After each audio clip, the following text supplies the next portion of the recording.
All right, here with the head coach, Heath Autry of the Corsicana Tigers. Coach, coming over to Terrell today, and about a 30 or 40 mile an hour wind blowing out. Could be interesting today, huh? Yeah, this wind, the last couple of weeks been kind of crazy, and tonight it's no different. I mean, it's blowing out pretty hard, and it's going to make things interesting when the ball gets in the air.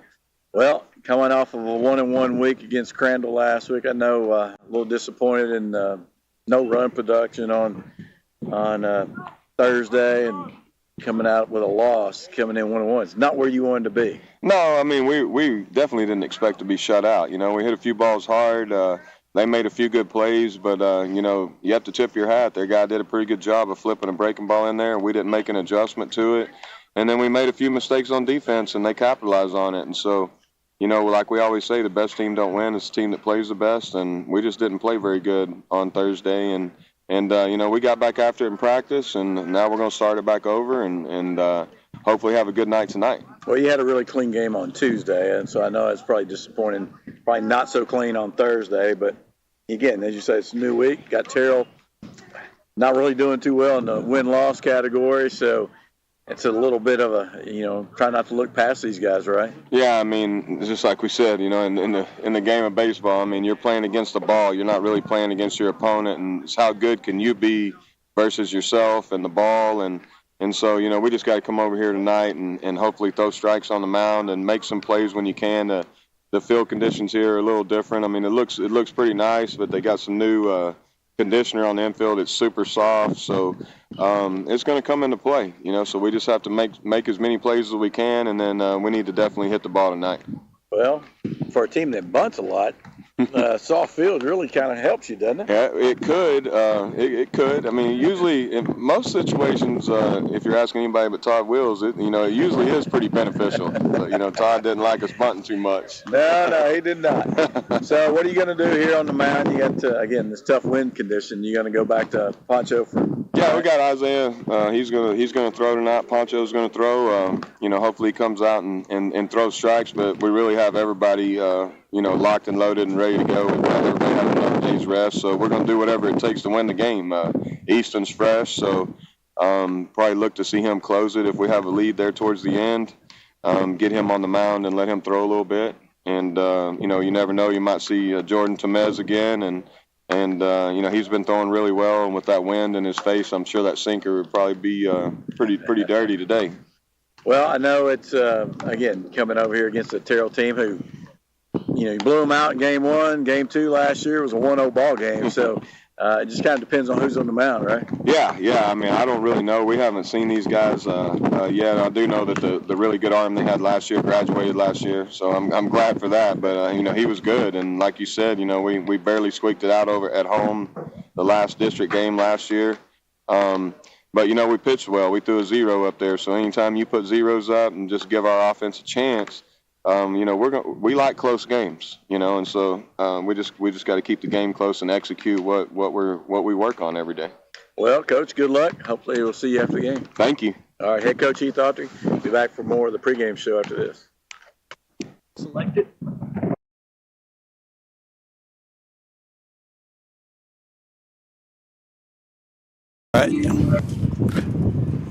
right, here with the head coach Heath Autry of the Corsicana Tigers. Coach, coming up. All right, can we go? Can you hear me? I can't hear. There, can you hear? Yeah, I can hear. All right, good deal. Well, how's it going, Stephen? You're on today. I know you had a hard time on Thursday. Sorry I wasn't there to suffer with you, but turned out it was pretty good. So yeah, good day to be gone. It was a good day for you to be gone. It was hot, but no service. So luckily we got Adam here with us today to help us through and get this game on the air. Yeah, it's sure a lot easier when Adam's around.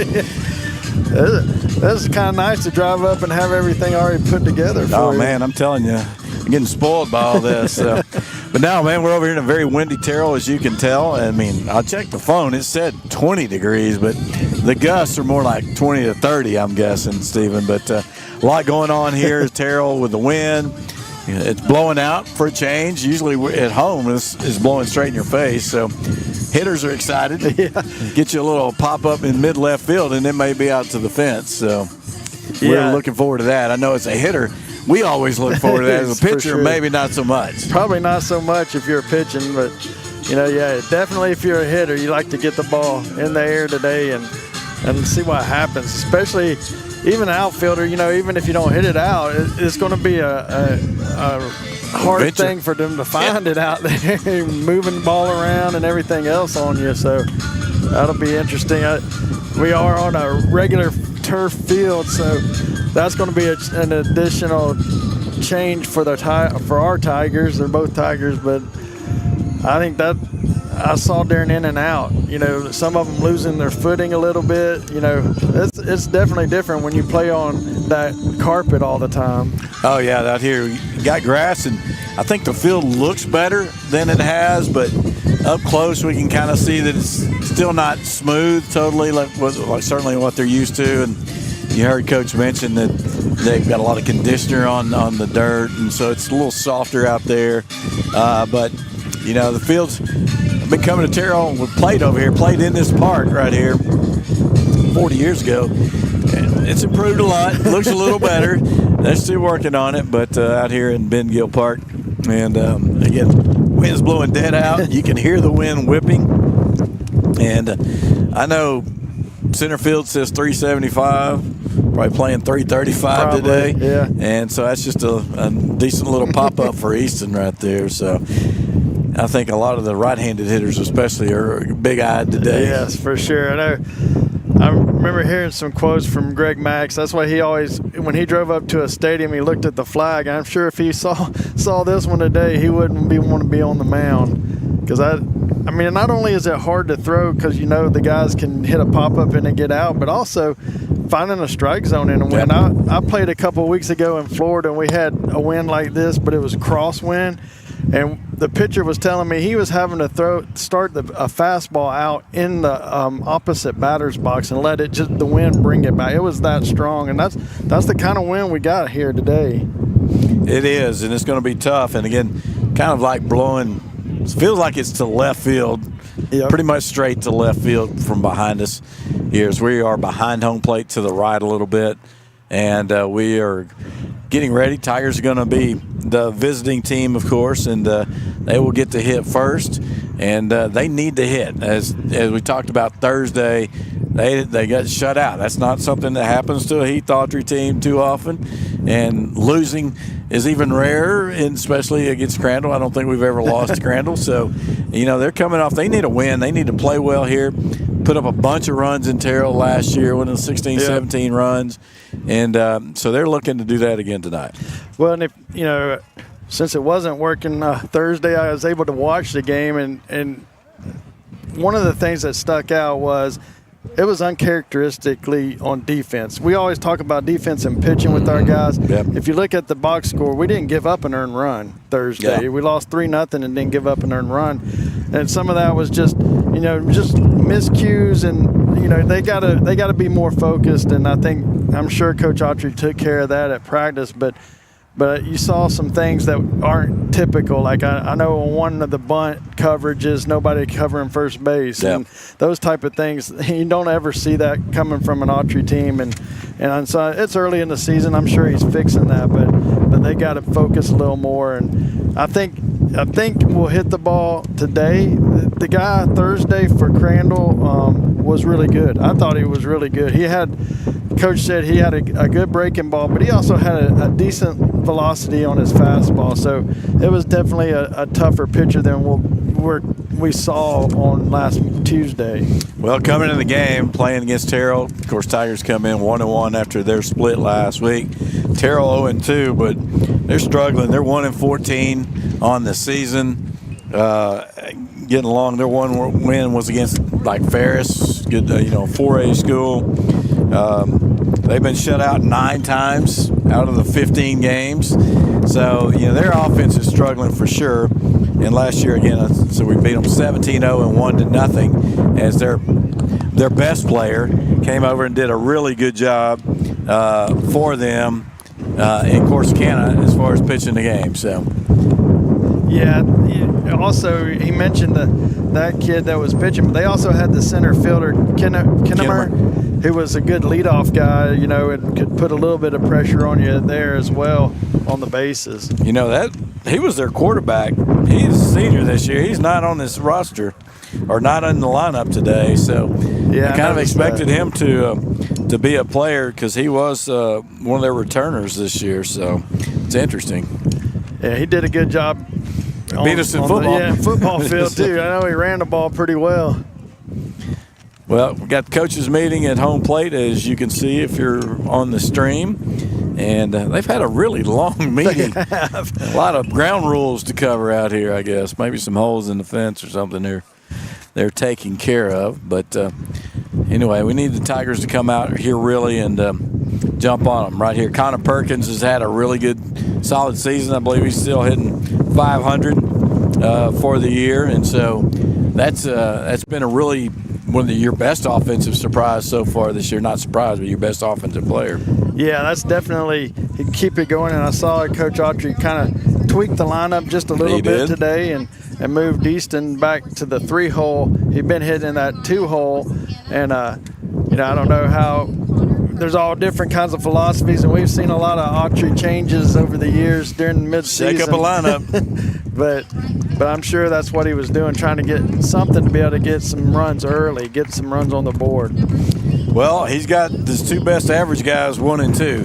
He got starting lineup for the Tigers will be Connor Perkins hitting 500 exactly for the season, followed by Trenton Bruton, who's hitting 375. So put your two guys who are putting the ball in play and getting on base up there. Follow them up with Easton Autry, Josh Portillo, Jordan Tamez, Walker Smith, Gabe Sod, who's DHing, Sean Medrano, and Blake Phillips is the lineup. And the DH will hit for the pitcher, which is Isaiah Miranda, going tonight. So that's the batting order here for your Tigers. And they'll be going up against the Terrell Tigers here. And Damian Nieto will be the pitcher for Terrell. Be followed by Nolan Brunig, the second baseman, Wyatt Killam in the right field, Caden Valentine's the DH, Gray Smith, shortstop, James Cookston at catcher, Brady Maricall. Yeah, I think so. First base, Jordan Carter, and third base, Nolan Hall is at center field, and Rice and Martin will be in left field. And that is the starting lineups for tonight's ball game. And we got introductions going on the field. I'd say you could hear those maybe, but all you're hearing is wind, I would imagine, right now. So we're getting ready. We'll have the national anthem coming up here shortly. And first pitch coming up right after that. All right, Coach Nutt, what do you want to see here out of this top of your order? I think, I'd like to see Connor get on early, get on and set the table for Easton, because I think tonight, with it being like it is, one thing that Easton does a pretty good job of is taking the ball the other way. So if they try to go away from him with this wind like it is, driving the ball to that left center field wall would be really nice from Easton tonight. Well, that was a reminder he got from his dad while ago when I was in the dugout earlier. He said, "What are you going to do tonight?" And of course, Easton gave some goofy answer, goofing off, and I shook my head. I said, "Man, you're just going to kill the guy right here." He's baseball guys, you know how they are. So, well, we got the national anthem coming up. We'll be quiet and let you listen to that. And here we go.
All right, electing for the extended version of the national anthem there. So, like the Super Bowl version. Yes. So here we go. Got facing Damian Nieto is on the mound here for the Terrell Tigers. Seems like he pitched against us last year. Check back real quick. It's a good thing about having one of these giant books. You can Go back and get it. You can always check back here. Thank Todd Wills for that. He found this. Well, where's Terrell? Good grief. He goes a game changer too. Yeah, well, that's old. That's new school stuff. I like going back and checking out here. Well, he did not throw the game where they scored all the runs, so he did not pitch against us last year. Okay. He played second base. So, all right. So Damian Nieto is on the mound. His defense: Cookston behind the plate, Carter, Smith, Brunig, and Maricall on first base. Martin, Hall, and Killam are his outfield. So top of the first here, he's going to be facing Perkins, Bruton, and Autry. And again, all these hitters' eyes are lighting up. Now, sometimes that produces horrible swings and bad results with that wind. And all you got to do is realize, just take a good cut, and you know you'll have good results here. So yeah, you end up trying to swing too hard sometimes in this stuff and end up being counterproductive. Certainly happens on my golf swing. So here we go, ready to throw it down. Again, appreciate you joining us here on the stream. Close to being full speed here as Adams got the big camera out, and you know, you had to endure us with the stationary small camera in the booth last week. Then Steven's attempt to get on Thursday. So now we're back to full strength. And Connor Perkins is going to step in here and lead it off for the Tigers. Again, hitting 500. So just been ever since he walked on the dugout here for the Tigers. He's been a really good player in every regard. So here's from the right-hander. It shows bunt. Takes a ball. It called strike one. Looked a little outside, didn't it there, Steve? Outside to me. Looked like he had to reach for that ball. Maybe he was set up way inside, you know. Benefit of the doubt. Yeah. So here's Could be the angle. 0-1 count. There's a foul ball. 0-2 now. Yeah, it could be the angle. We got the same angle you have at home. So exactly. So no balls and 2 strikes. Here's the leadoff man, top of the first. And here's the pitch. Foul straight back. Swung at a high ball there. Yeah, that was up over his shoulders. Kind of happens when you see an extended strike zone on the first pitch, right? Yep. So stays at 0-2.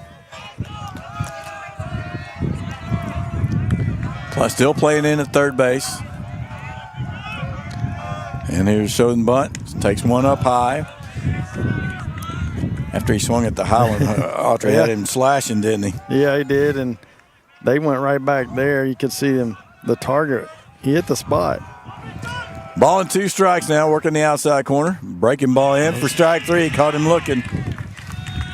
That was a pretty good breaking ball right there. Yeah, I like that one. I'd say that was more of a strike than the first one, probably. That was a good pitch. So it brings up Trenton Bruton, hitting second, the right fielder, hitting .375 on the season.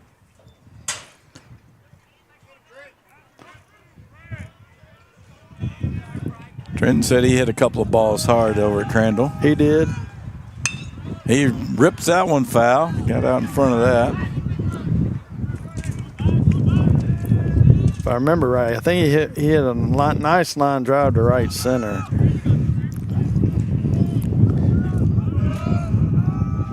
Oh, 1 count. In for a strike. Off speed there. Yep. Pretty good. Not sure what it was. It had to be a change up. It didn't really Didn't break change much, but I mean slower obviously. Gonna slash here 0-2. Takes up high 1-2. Nieto been in the zone. Only a couple of balls on 0-2 counts. Ball and 2 strikes again, showing slash. Takes one in the dirt. 2-2. Got the ump. The ump in the. I believe he was the umpire here last year. Does that sound right? Yeah, I think you're right. Yeah, I thought he was familiar. So. Yeah, that one He got took him one pretty in the good. wrong spot. Boy, he needs a minute.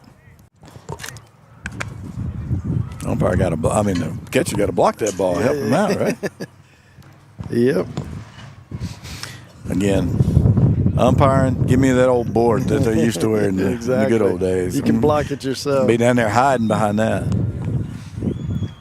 One thing, we talk a lot about the natural turf or the dirt and stuff. One of the difference too is at home plate because ball bounces a little differently. The batter digs holes, especially at a rec park like this because they use it a lot and dig the holes pretty deep. Well, you're just catching. They're so used to being able to scoop that off the turf. Yep. 2 balls and 2 strikes here to Bruton. There's a ground ball at third base. Picks it up, drops it, picks it up, throws it, and it bounces over. Good pick by the first base. Oh, he's off the bag. He was able to scoop it, but is off the bag there, and Bruton will be safe on an E5. Yeah, that was one of those situations where you see a lot of first basemen get off early. Well, because it was bounced, he kind of went too early. I mean, it was a nice scoop, but he just went towards it too early. Third baseman made a nice scoop down there. Just didn't hold the ball and then got in a hurry. So Easton Autry out with a runner at first and 1 out. Pitch stays up. I don't think I'd want to miss up there too often, do you? I don't think so. Not ball, no strikes here to Autry. Here's the E chance from the dugout. Oh, nice off speed right there. Yeah, straight change. He was looking fastball, and it definitely changed speeds on him. He was going to park that out in the trees.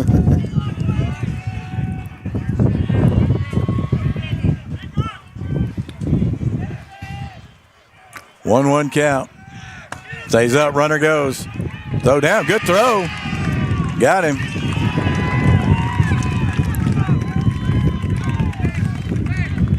Two outs. I believe that was a ball, wasn't it? Yeah, I think it was up. 2-1 count. Yes, 2-1. Well, that hurts. Nobody on now. 2 outs here to Easton Autry. 2 balls and a strike.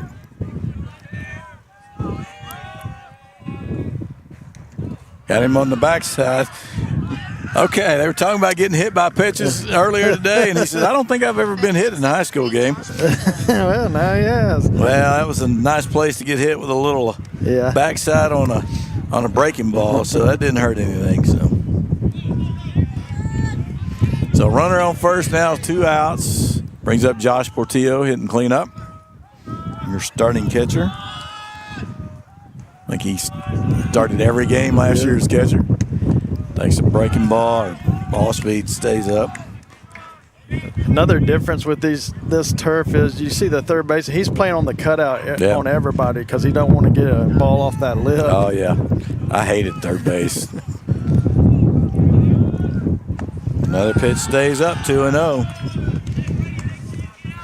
Yeah, you're right about that cutout. You know, you get that, and we had James Price Field. We had a lip at third base, so you definitely either played front or way back. So pitch high, 3-0. Nieto's overthrowing those a little bit. Yep, he's messing up when he's trying to do too much. Throwing into that wins. Yeah, a little bit of a challenge too. 3-0 here to Josh Portillo. Temez is on deck. Pitch walked him on 4. Third base runner in the inning. You got a walk, a hit by pitch, and an error. So 2 on, 2 out. Jordan Temez steps up.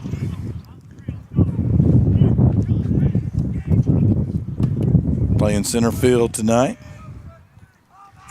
And hitting .333 on the season. Pitches up. He had a big night last Tuesday night, went 3 for 3, I think. He did. And what good introduction to district play, right? Yep. So 1-0 count here to Jordan. Popped him up. That's behind the shortstop. Center fielder comes up and makes the play. And so Tigers get a couple of runners on base, and that can't do anything with it. So no runs, no hits, 2 left after a half inning of play. There's no score. We'll take a quick break and be right back for the bottom of the first after this.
All right, back here ready for the bottom of the first.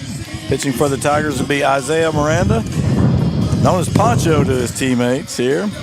He comes into the game with a 5-0 record this season. That's pretty good, huh? Not too bad. Yeah. He's 25 strikeouts and 8 walks.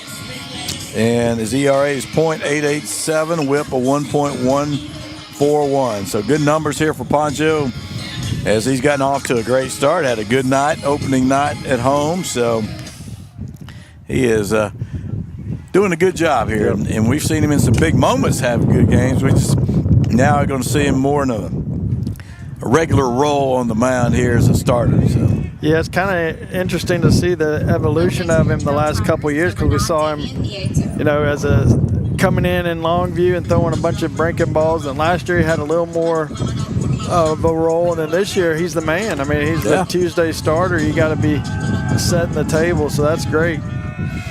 Well, here we go. He's going to be facing his opposing pitcher, Nieto. Tries to bunt it. He bunts it foul. Starts him off with a strike. A little high heat right there coming in. Be Nieto, Brunig, and Killam for the Terrell Tigers. No score at the top of the first for the Corsicana Tigers. A little off-speed breaking ball there, huh? Yeah, that looked pretty good. 0-2 quickly.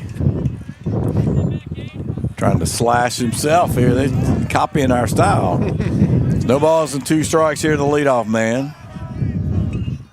Swing and a miss. Punched him out on 3. It's a great start there for Poncho. So Nolan Brunig, the second baseman, steps in. Yeah, that's pretty good velocity right there. And from Poncho, I think we talked about it last week. I think he's probably mid-80s or maybe a little bit more. Yeah. Tried to get him to chase one up. He was able to lay off. Yep. Yeah, I think 85, 86 is probably pretty legit. Hey, Mrs. Coach Autry. Hello. Well, hits the mitt. Doesn't get the call there. It'd be interesting, too, with this mound is a little – it feels – I don't know if it is, but it feels like it's a little taller than usual. Ground ball to shortstop. Overs Perkins. Throws. He threw that without really being able to set his feet as he slid in the dirt, but makes the play. Good job right there by Connor Perkins to get the second out of the inning. He does such a good job of getting rid of the ball released quick. Great hands out there. And again, you don't have to throw it 100 when you can get rid of it that quick. Exactly. And he's got a good arm on top of that. So breaking ball, he does cannot check his swing. Goes. So this is the right fielder, Killam. And down in the count, oh, no balls and a strike. Boy, Pancho's getting out in the head. Curveball in for a strike. 0-2. Man, he's feeling all of them right now. Yeah, I'd like to see that. That's a good sign. So 0-2 here, 2 outs, bottom of the first. Looking to go 1, 2, 3. Going to be a chopper to third base. Charging is Autry. Throws it on the run. That's 3 quick outs here for the Corsicana Tigers. Get ready to go in the bat. No runs, no hits, no errors, none left. No score after 1 inning. We'll be right back for the top of the second after this.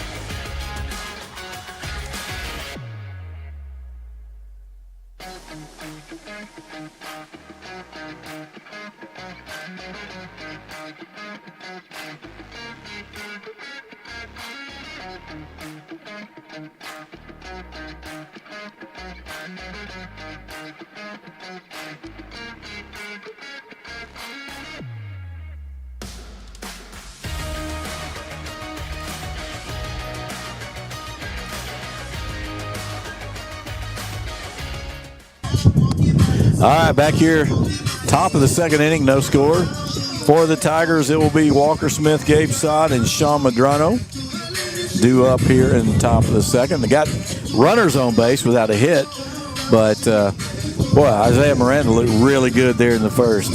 He really did. I mean, like you said, it seemed like all his pitches were working, and sometimes with the wind like this, it's hard. You know, he mentioned it last week that sometimes with the wind, it's hard to get a good grip. But he looked like he had all of it working today. Well, here we go with Walker Smith, the starting left fielder, going to step in.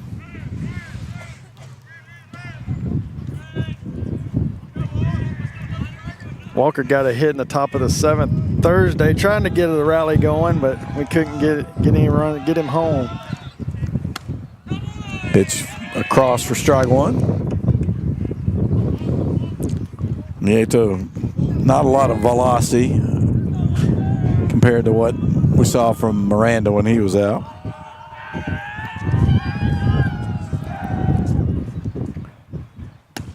Ball outside, 1-1. You would think for Nieto to be successful, he's going to have to pitch down because he's not, like you mentioned, his velocity is not going to beat you up, so he's got to get ground balls. Ball 2 here, 2-1. He has struggled with his zone a little bit.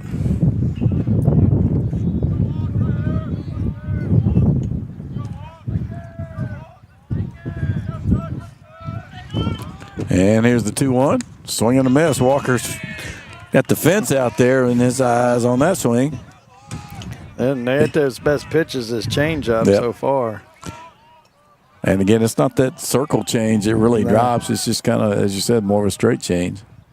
That's a spinner there. 3-2. Lots of spin on that one. I saw the spin with bad eyes. So that's the one you can pick up. Most of them these days are so tight spin you can't. Full count here to leadoff man in the second. Oh, he swung at one. He swung at ball 4 there on a high pitch. Well, that's that one that gets up in your eyes and looks like I'm going to hit it up in the air and go out of this place. Gabe Sod actually coming up to DH.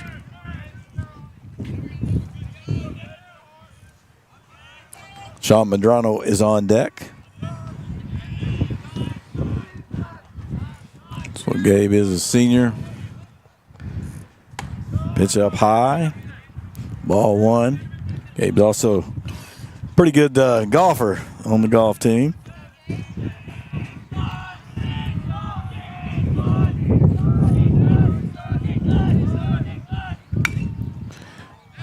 Out of play here. 1-1 count.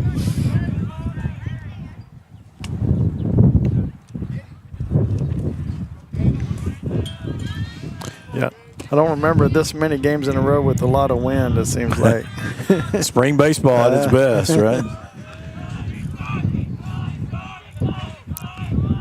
There's the 1-1, ball 2. No, Crandall was really bad. Forney was really bad. Yep. Oh, yeah. A couple years ago. Yeah. Some of those memorable games. That Crandall game was so cool. Oh, yes. Here's the 2-1. Ground ball towards shortstop. Got a hop. Going to get by him.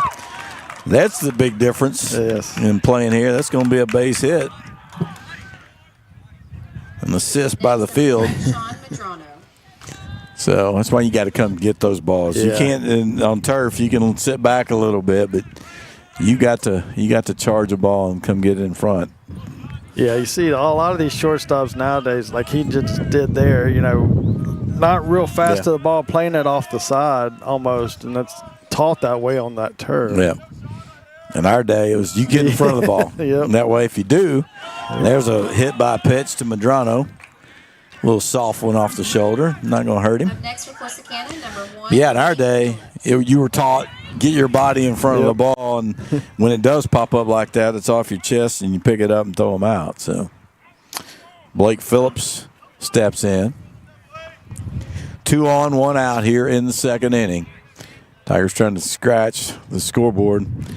And you would think this is a great opportunity for Blake to try to get a bunt for a hit. Checks the runner, comes home, shows a bunt, takes one high. So pretty good spot here with Connor Perkins on deck, even with 1 out. Yep. If you bunt it and you don't get on and you move the runners, big accomplishment, chance to pick up 2 with Connor coming up. Shows bunt, takes 1 outside. First base is crashing hard. So that tells you it's going to be a hard cover at first base. Yep. So. Yeah, balk. They called a balk. Wow, okay. The late call, but. Okay, so that's a balk. So what are we doing here on count? Are we still at 2-0? 2-0. Okay. 2 balls and no strikes. Now your bunt situation changes. Ever in at the corners. Takes a ball outside. 3-0, isn't he? Ato struggling with the zone. First baseman's way in. Third baseman's more even with the bag, but right at the grass. Here's the 3-0 to Phillips. He takes ball 4. Walked him on 4. Loads the bases for your most clutch hitter that you have right now. And really, if Walker doesn't swing at that ball 4, that's 4 in a row he would have put on base. And that may be enough as head coach comes out. So we've got a visitation. Got Coach Autry calling his groups up, his next 3 hitters up. Got Connor Perkins coming up with the bases loaded here, a chance to do some damage, Stephen. Yeah, I think the thing you want to do is make him pitch to the down in the zone, because right now he's missing up on everything, and you don't want to help him out and chase that, because not going to do much with it.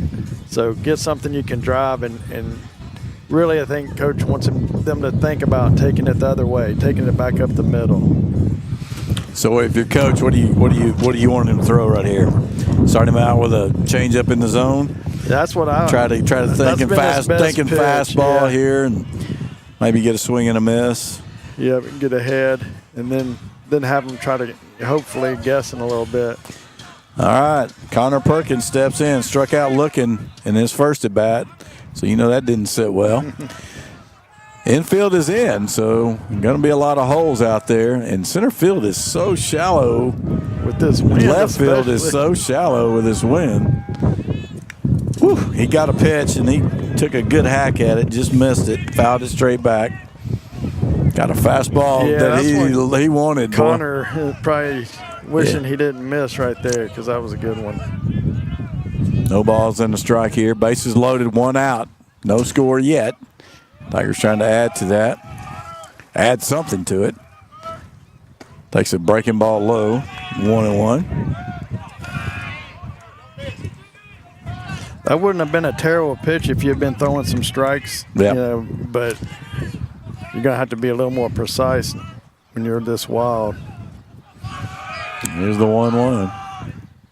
Fastball way up, 2-1.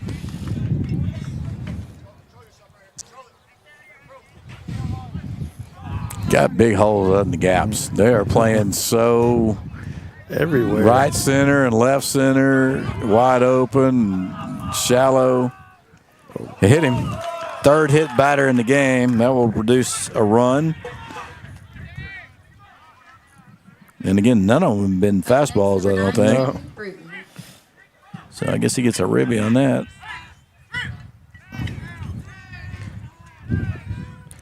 So one run across. Tigers still only have the one bad hop hit in the game. So Trenton's comes up. He reached on an error and was caught stealing. So 1-0 Tigers, Corsicana Tigers. He's swing. Helping him out. He's one. He's one. He's got that fence in his eyes out there with the bases loaded.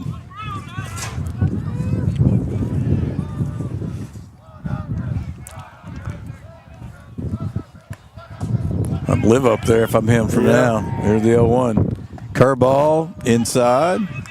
Trenton was not shying away from it. He was willing to wear it. So make him get that over the plate instead of hitting you.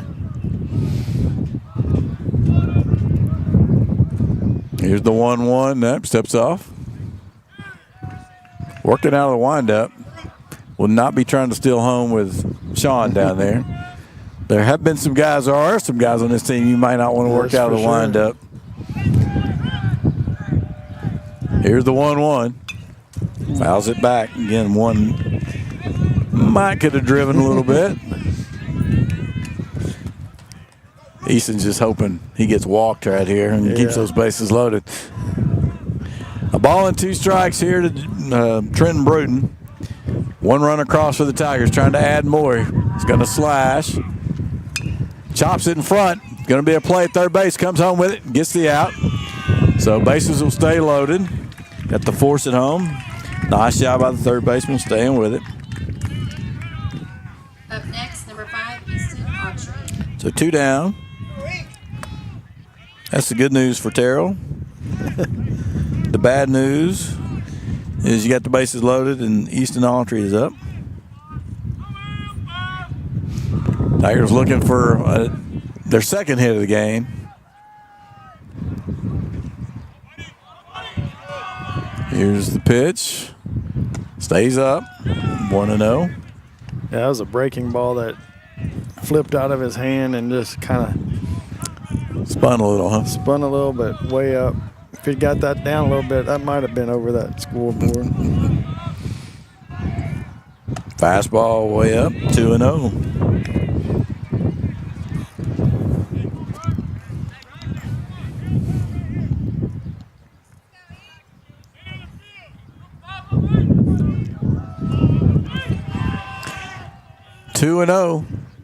Outside, 3-0.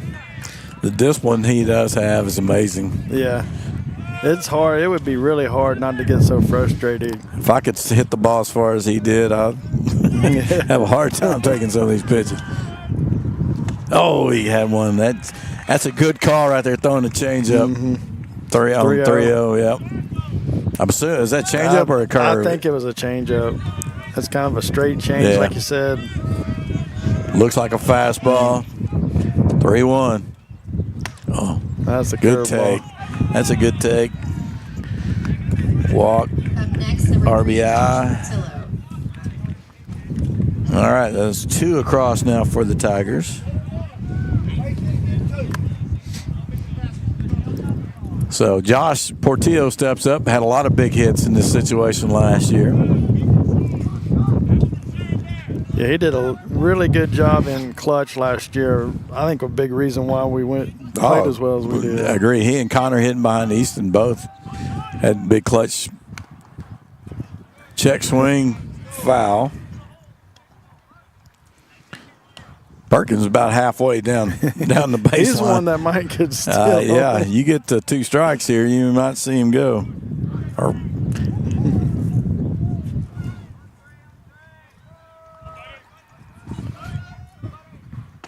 Curveball doesn't get there. 1-1.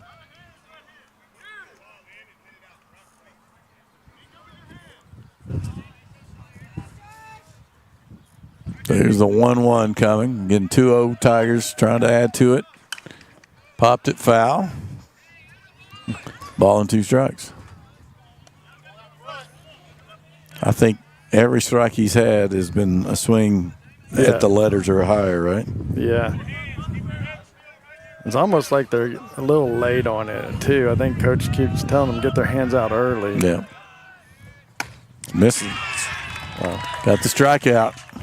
Tigers get 2, but could have gotten a lot more there. 2 runs, 1 hit. No errors, but 3 left. They've got 5 through 2 innings. So after an inning and a half, it's 2-0 Corsicana Tigers. The Terrell Tigers coming up after this.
All right, back here for the bottom of the second inning. Tigers have a 2-0 lead. Now they face the 4, 5, 6 hitters. Valentine, the DH, against Miranda. There's a little looping liner over the shortstop's head. First hit of the game there for Terrell. Next to your Terrell Tigers, number 2, Gray Smith. So got a little something going here, top of the bottom of the second with the leadoff man on. Gray Smith, the shortstop, is up. Nice little solid swing right there. Yeah.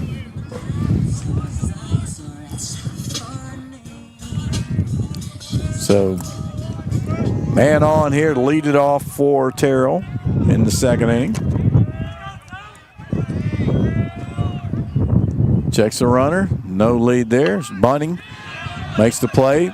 Oh, Pacho does get it and gets the out. They ran into each other, but they do get the sacrifice. And got to do a better job of communicating there, Stephen. Yeah, that's kind of what happened the other day. A little bit of not great communication. I think that was probably a little far away for Josh to play. But, again, either of them could have made the play. So Sean did a good job. Medrano doing a good job staying on the bag there and snagging the ball and getting the out. So there's one down runner at second base. Breaking ball a little outside there. This is the catcher, Cookston.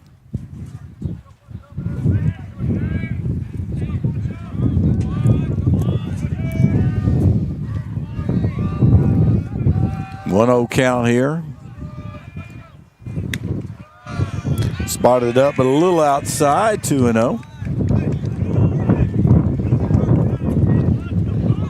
Again, Valentine, the DH, led off with a base hit. Sacrificed to second base, so there's one down, one on. 2-0 count. A little check swing, but he cannot hold it. 2-1.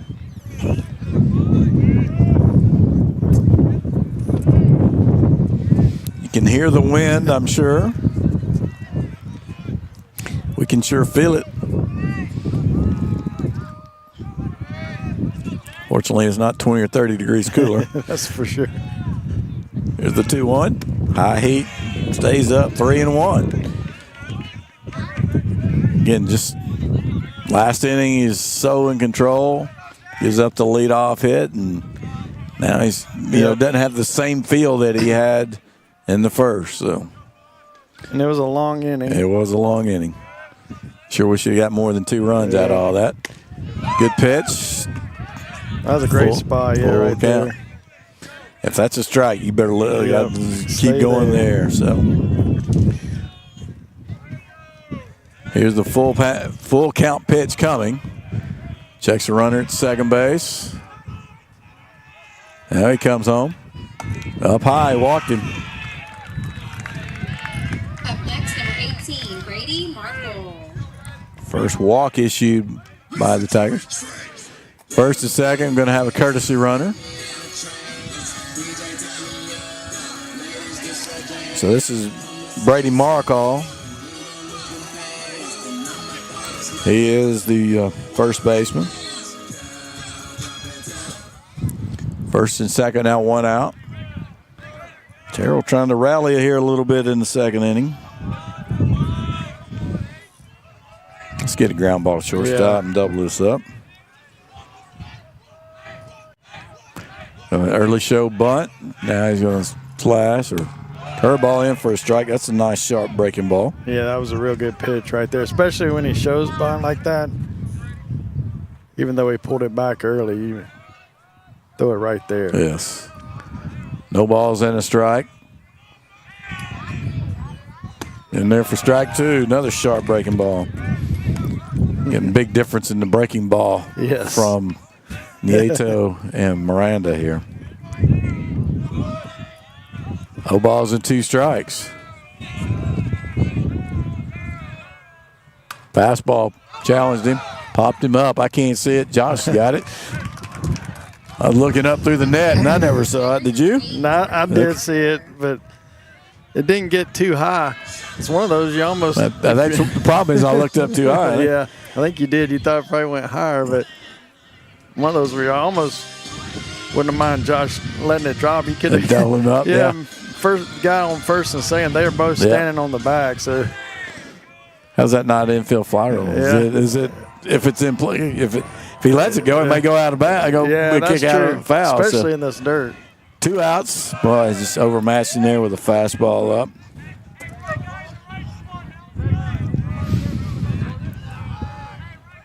No balls in the strike here to the number 8 hitter. Curveball in for a strike. Man, he's got the feel on that pitch right now. He's got them backing up, buckling their front knee. I like that. They found a pitch that he was comfortable getting for a strike, getting ahead with it. 0-2 after the walk, he's able to fight back. Here's the pitch. Curveball up the middle. Perk right there. Going to get on the bag. And that's going to do it. 6 unassisted.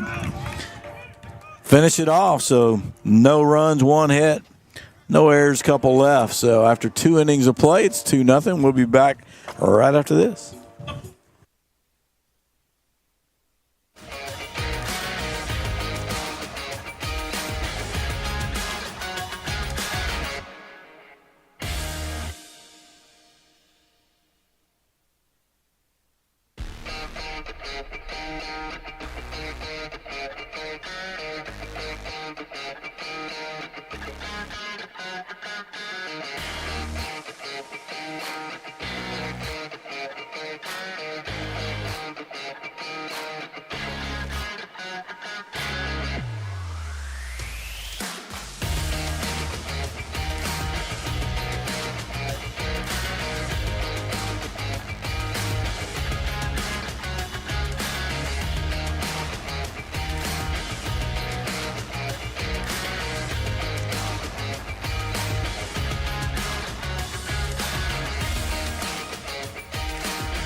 All right, we are back here as we go to the third inning. Going to be leading off is Jordan Tamez, followed by Walker Smith and Gabe Side.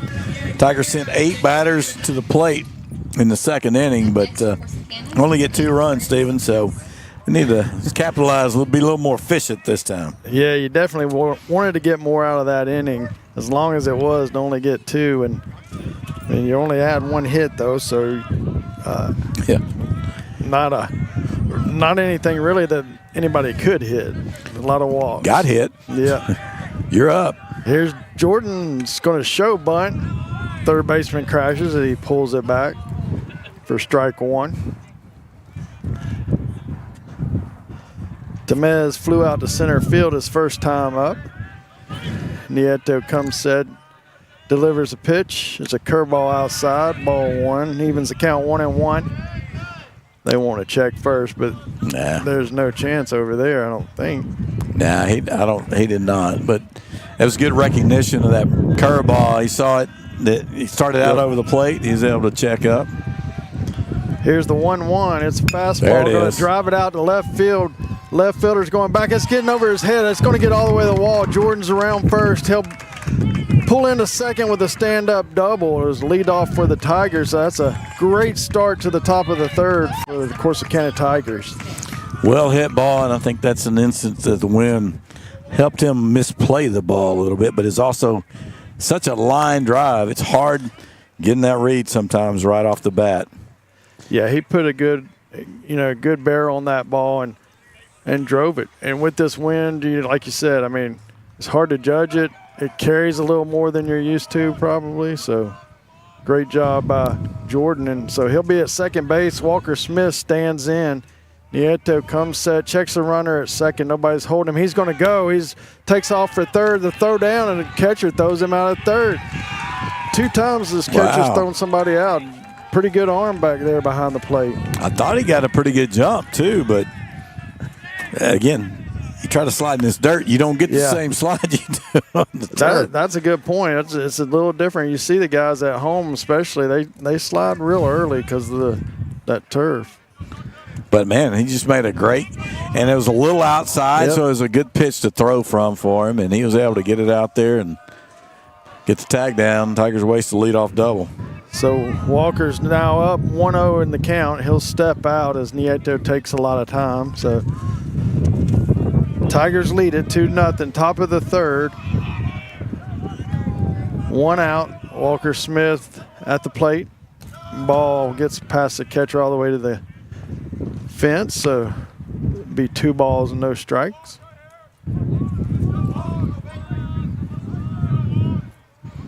Yeah, you hate to do that with the – typically don't want to make the first out of an inning at third. Here's the 2-0. It is going to be inside and down, so he'll go to 3-0 count.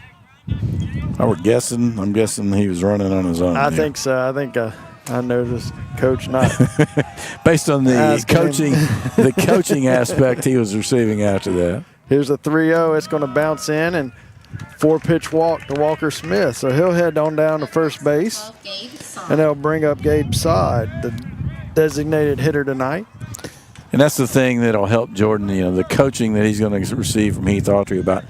He obviously has a ton of talent. Heath Autry going to help him think through the game, how the game goes, when to do that, when not to do that. It was the first pitch. You didn't even get to read the pitcher a little better, see maybe you can get a little secondary and that jump, and that walking lead kind of a thing. So first pitch into Sod's a ball inside, so 5 straight balls by Nieto. So if he was at Texas A&M, they'd be chanting right now. Yeah. Yes, they would. Makes ball outside, 2-0. Yeah, well, now ball 6 coming up. Walker Smith gets his lead over there at first base. We've already seen the catcher throwing out 2 guys, so I don't know that you can be running this situation. There's a ball bounces in, nice scoop. Yeah, Cookson's done a nice job behind there. That's a good scoop. 2 big throws. So 3-0 count to Gabe Sod. Here's the pitch. Fastball in for a strike. Sod's taken all the way there. 3-1 count now on the Tiger designated hitter.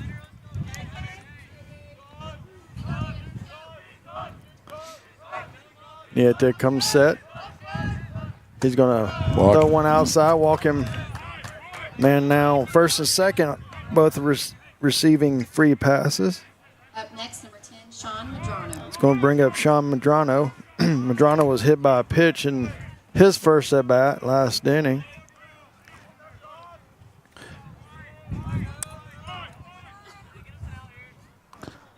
Four walks and 3 hit batters, so 7 free trips.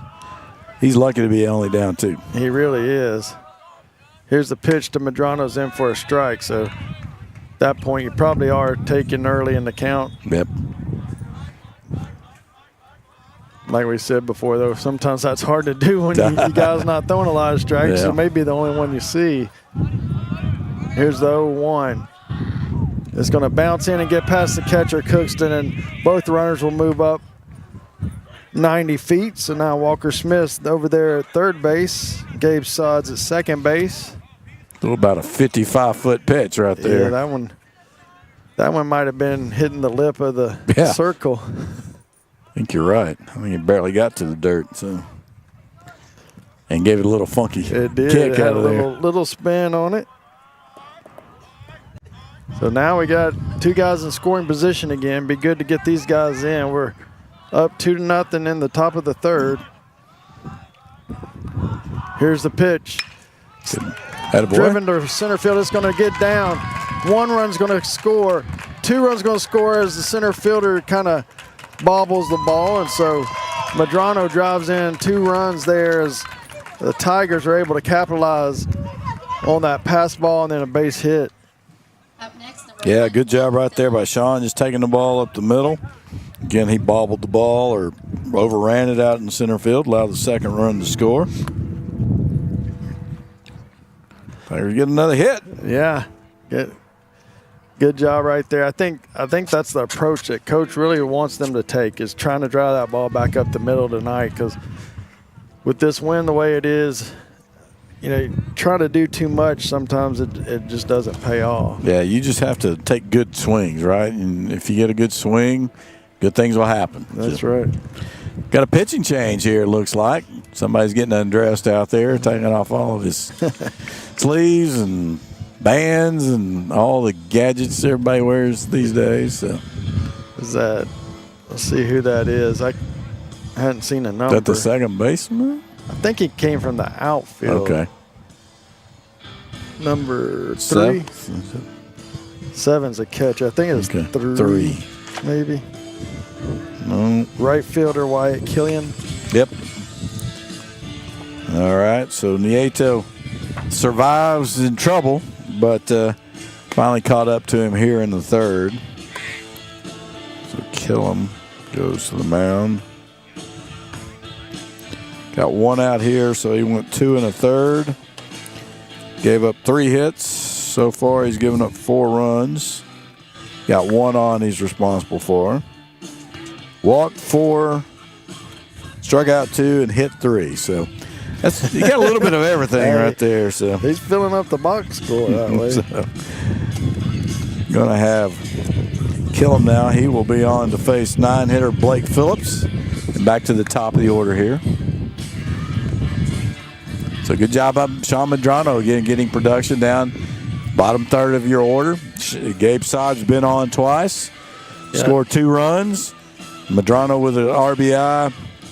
Probably you might give him 2 if you're being you'd have to if be you want to be generous. generous right there. Give him 2 RBIs. But and now Phillips, who walked and scored, is up, and it'll be good to see. I mean, it's weird because last year when we played over here, they went through about 3 or 4 different guys, and nobody really had the magic that night until they went to game 2 and brought their stud out. So, when you think about it, you talk about the back end of our lineup last year. That was a key for us. Yes. I think is if you can get production up and down and your lineup, that's when you really start seeing your team being able to put up crooked numbers and do good things offensively. Yeah, keys to winning, 2-out RBIs, production from the bottom third, all those things. That's really keys to winning. There's a high pitch, goes down to first base.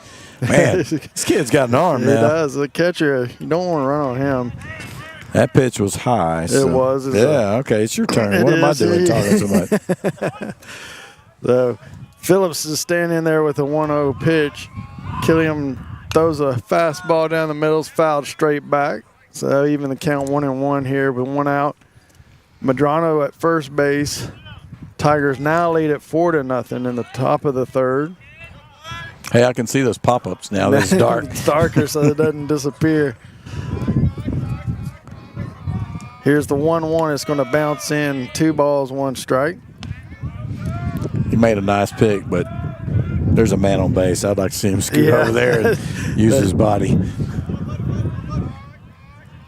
Here's the 2-1. Fouled back off to the right side. It's a little different delivery right now from Killian. Kind of a 3/4 to sidearm type delivery. Here's the 2-2. It's going to be high. It runs the count full. He's starting out where Nieto. Yes. And Blake Phillips will make you throw some pitches. Yeah, he does a good job of working the count. Here's a 3-2. Fastball fouled back. It's a good recognition by Blake right there. He was a little late on it, but saw it was going to be close to a strike and was able to get a piece of it. Yeah, in that situation, that's what you want to do. You know, late recognition, at least foul it off, live another pitch. 3 balls, 2 strikes, 1 out. Killian comes set and swing and a miss. High fastball that Blake offers at and is not able to catch up with. So that'll be the 2nd out of the inning for the Tigers and brings up Connor Perkins, leadoff batter for the Tigers. You're watching at home, left side of your screen, you see some trees out there. Just to the left of that is like a bathroom, concession stand kind of place. Hunter Melton hit one to that place over here in 2012. So. There's a pass ball that's going to get all the way to the backstop, so Medrano's going to move up to second base. And he probably didn't have this type of wind behind him. No, there was no wind that day. It just hit it a long way. 1 ball, no strikes to Perkins. There's a fastball outside. 2 balls, no strikes. Be fun to see he and Easton, Hunter from those days in Easton, in a little BP home run challenge. Yes. Here's a 2-0, swung on and missed. Gets away from the catcher, so Medrano's going to move on up to third base. He just didn't hold on to that pitch. Yeah. Connor was out in front of it, and I think he might have squeezed it a little early.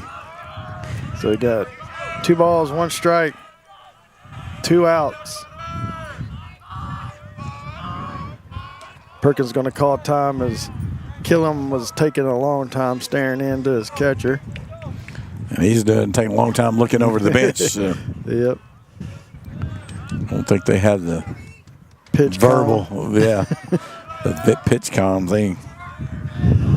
Here we go. 2-1 pitch on its way. It's going to be outside all the way to the backstop, but it bounces back far enough that Medrano's going to hold up there at third base. Probably a good read. Probably right a good smart right there. Good by Sean getting that read, seeing it come off of the pad. And it's not real deep here. No.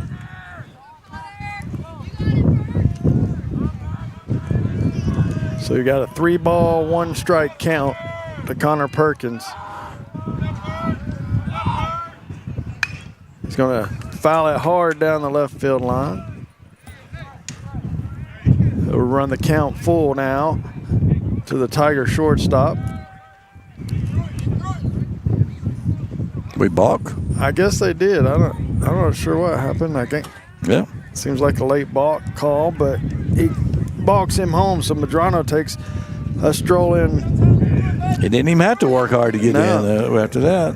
For the 5th run of the game, the Tigers will be up 5-0 now. That's the second balk we've seen today. Man, we see all sorts of things today. So that pitch didn't count, so it's back to a 3-1 count. I guess that run goes to Nieto.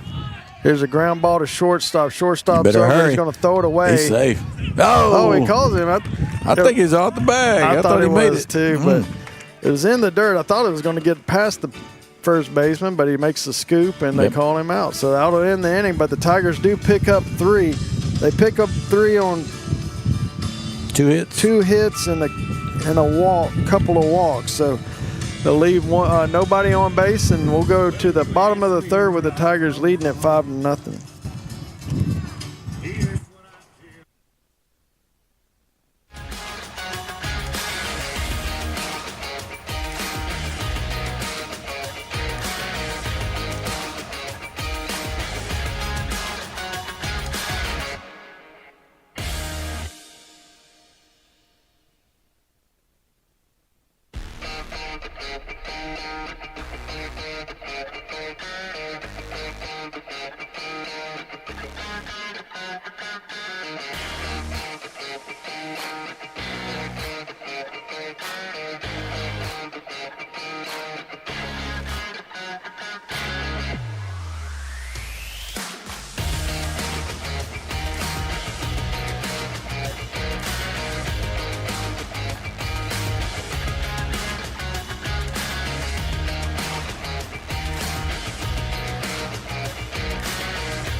All right, back here as we get ready to go to the bottom of the 3rd. Tigers up 5-0. Miranda back out for his 3rd inning of work.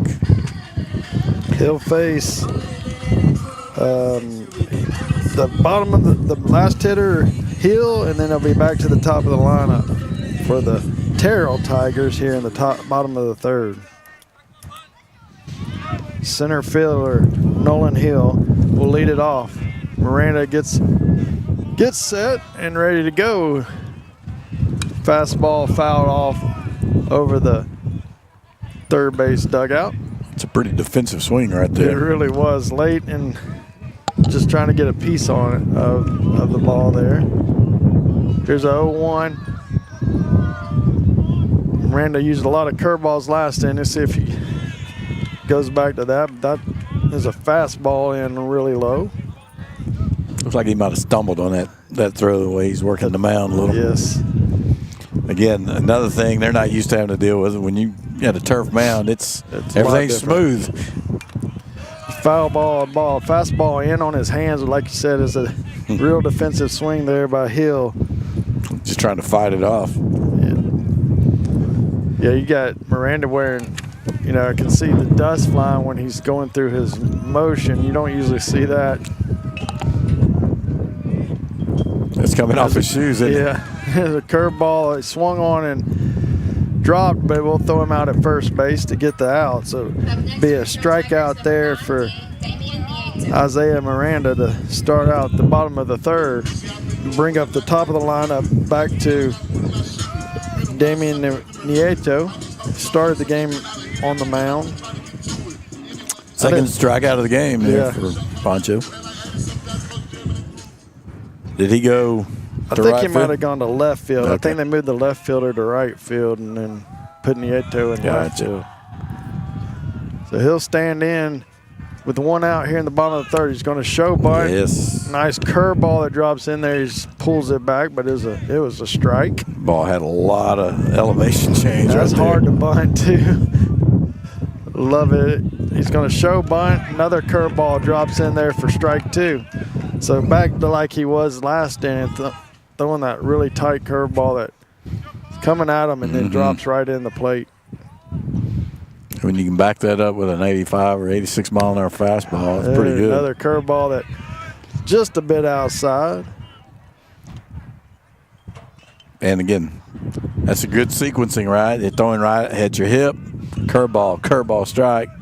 Then they started at the plate, break it off the plate, and he was disciplined enough not to chase it, but so you get a lot of chases on that pitch. You would. So. Then he goes fastball on trying to hit the corner, but a little too far off the plate there to get an offer. So 2 balls, 2 strikes. There's a good one right there. Strike 3 goes back to that curveball starting out at him and curves back over the plate. So that'll be out number 2 here in the bottom of the 3rd with another strikeout for Miranda to this inning. Doubled his output so far. It's going to bring up second baseman Nolan Bruning. There's a fastball right down the middle for a strike. Bottom of the knees, that's a great location. At least, again, if he can maintain this throughout a 7-inning game, he's going to be solid. Ground ball out to shortstop. Perkins going to get it, but he does it. He knocks it down. That was a tough play. He had to go over in the hole, but I think that's an infield hit. I'd probably would give him a hit on that. He did kind of bobble it and wasn't able to throw it, but he got to it, went a long way. And he was going to be throwing on his heels to it's kind of what he did the first inning. Pretty good guy that can run. Yeah. It's going to bring up the pitcher, Wyatt Killiam. Yeah. And again, just playing on dirt's not the issue. It's playing on this soft, super soft dirt. You're not able to get the same feel when you're setting your feet and. Yeah, you look at those higher end regular fields. Their infields are almost as tough as a turf infield. Yeah. There's not a lot of give. First pitch in for a ball to Killiam. He's going to hit one back up the middle. It's going to hit off of the pitcher Miranda. He's going to throw. Perkins gets it and throws it, but he throws high, so both runners are going to be safe. Yeah, he played that on the second base side of the bag right there, so he threw it on the run, and ball came out a little high. I think I probably had to do an error on that one, but it was a good job. It's a tough error. It is. It's tough. But I think he has him if he makes the throw right there. He did. The man on first and second, 2 outs now. That'll bring up Valentine, the DH for the Terrell Tigers. There's a curveball in for a strike. Nice job right there. And that ball's got a lot of bite. It does. That's a tough curveball. Especially when you're leading it up. He's starting it and being able to throw it for a strike. Mm-hmm. His pitching coach used to throw a few of those. Yes. Here's the 0-1. There's a curveball outside. Makes it a 1-1 count here. Runners on first and second. 2 outs here in the bottom of the 3rd.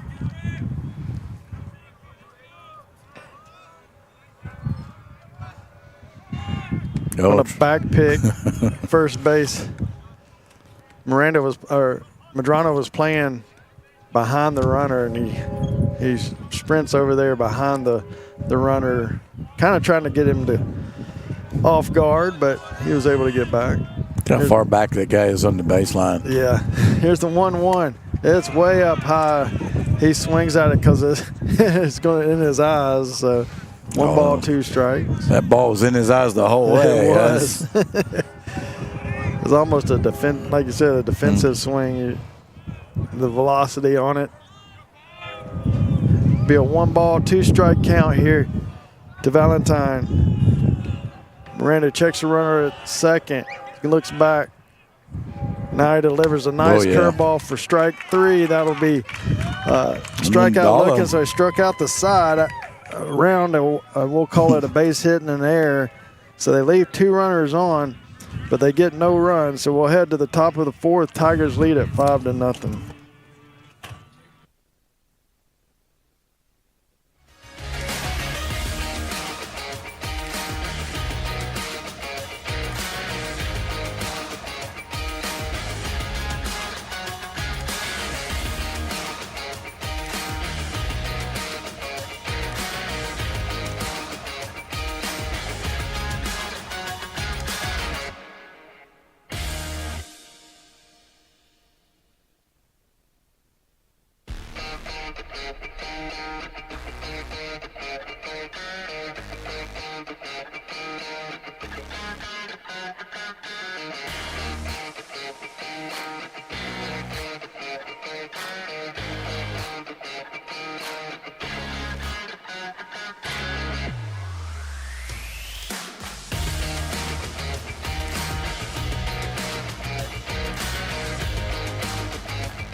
All right, here we go.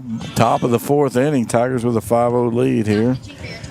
Maybe we could use a few more runs, but they got a new pitcher, right? Yeah, new pitcher. The catcher's gone to pitcher, so James Cookston will be the pitcher, number 7. And now Killiam started the game in right field. Then he pitched 2/3 of an inning. Now he's catching, so he's a good utility player. He's trying to get the utility player of the year tonight. See if he can play all 9 positions. Well, there you go. We got. If you can do that one behind the plate, you can do them all. Yeah, that's for sure. And we'll bring up Bruton. Trenton Bruton will lead it off here for the Tigers in the top of the 4th. Managed to lay off of a high pitch right there. That's the thing that's been getting him tonight. He takes it for a ball. Cookston throws a fastball in for a strike. That one was a little bit lower. Well, we saw his arm behind the plate. He's got a little more velocity than the other guys did. The 1 ball, 1 strike count here to Bruton. There's a curveball. Finally threw it for a strike. He was struggling with it in warm-ups, but he had a nice break on that one. 1 ball, 2 strikes. Bruton going to show bunt. Do the slash that most of the Tigers do. There's a ground ball out to third base. Third baseman fields it cleanly, throws over to first for the out. So pretty easy out there for Cookston to start off the top of the 4th. Carter's made a couple of nice plays down there at third base. He really has. He plays in, like I said, right on the grass and is able to pick that ball pretty quick. And as long as you don't get one smoked at you, you're able to take a lot of the bad bounces away. Yep. That'll bring up Easton Autry. Easton was hit by a pitch in the first and walked in the second. He's going to take a curveball for ball 1.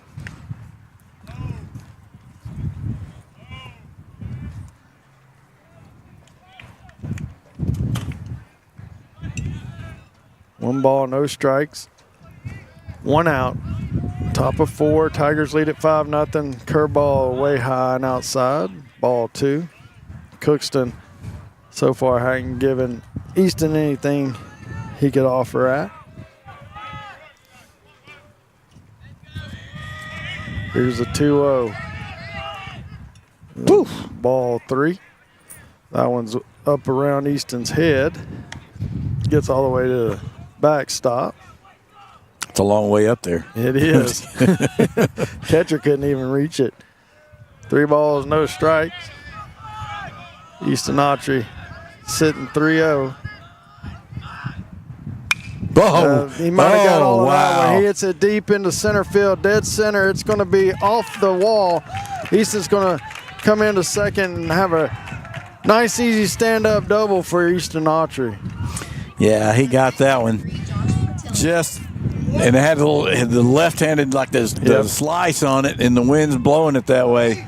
Center fielder never had a chance at that as it bangs off the bottom of the wall right under that 375 sign out in center field. Yeah, if he had been able to pull that one, I might have been gone. But this wind is blowing, dead left field, so that probably didn't help it. It really didn't. It took it more that way. So here's 1 out, man on second, and Josh Portillo takes the first pitch in for a ball.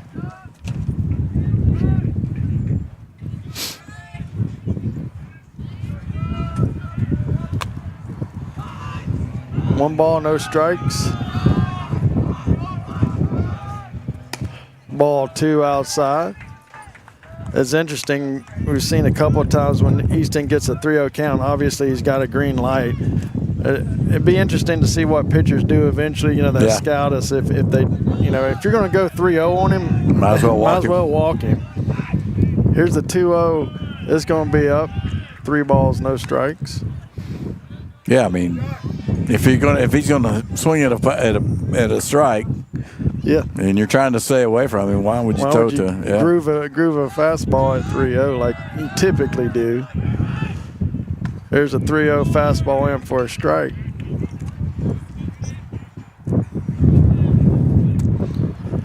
Make the count 3 balls, 1 strike to the Tiger catcher, Josh Portillo. Easton Autry down at second base.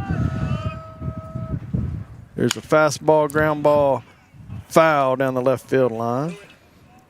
Good cut right there by Josh. It's out in front of it a little bit.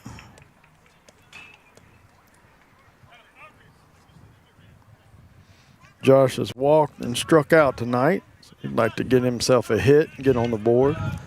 Maybe drive in that run number 6 for the Tigers. Here's the pitch. Line ball up the middle. It's going to get through all the way to center field, so Autry will come around and score easily.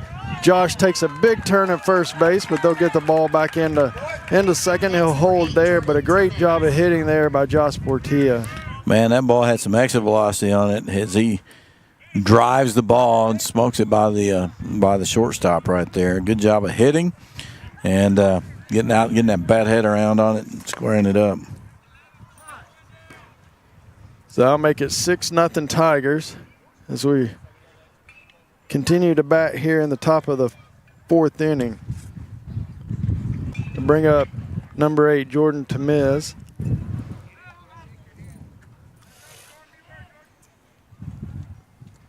Got a runner down there for the catcher, courtesy runner. Those are some balls that were hit. They were. Both they those were balls smoked. were hit well. There's one hit, too. There's It's another going to be one. No, high into popped it up. center field. But center fielder coming in is going to make the play and get the second out of the inning. Yeah, he kind of had to read off the bat. He thought it was going to go further than it I did, it too. did. I guess I caught it wrong, but he got under it. But seen some good speed out of the center fielder a while ago when he struck out and running down to first base. He showed some good speed and was able to track that ball down. So. Who's number 11? That's who's running. Cade Mitchell. Cade Mitchell. Running for Portillo. Walker Smith's coming up. 2 outs, runner at first. He's going to swing and a miss there starts him off with a fastball.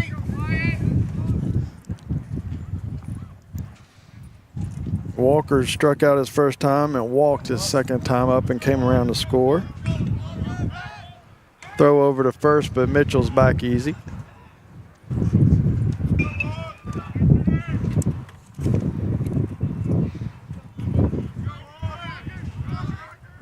Here's a curveball outside that Walker will take. Evens the count, 1 ball, 1 strike.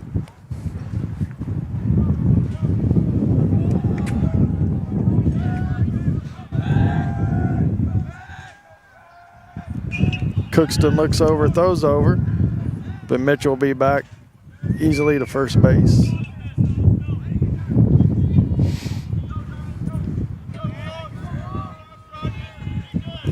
Walker Smith stands in on 1-1 count. Here's the pitch. It's lined out to center field. Center fielder has to come in, but it's going to drop. Got to throw to Mitchell third, was though. going all the way to third, and we're going to throw him out at third, I think. No, he's safe. He says he dropped the ball, got his hand in there, one or the other. Wow.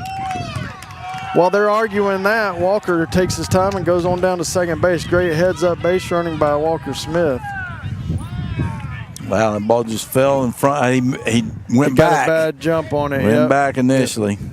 It just barely hopped into his glove, but yeah, he thought kind of like he did with Jordan's fly ball. He kind of misread it, I believe. Yep. I think that's one reason why we both thought it went further. Yeah.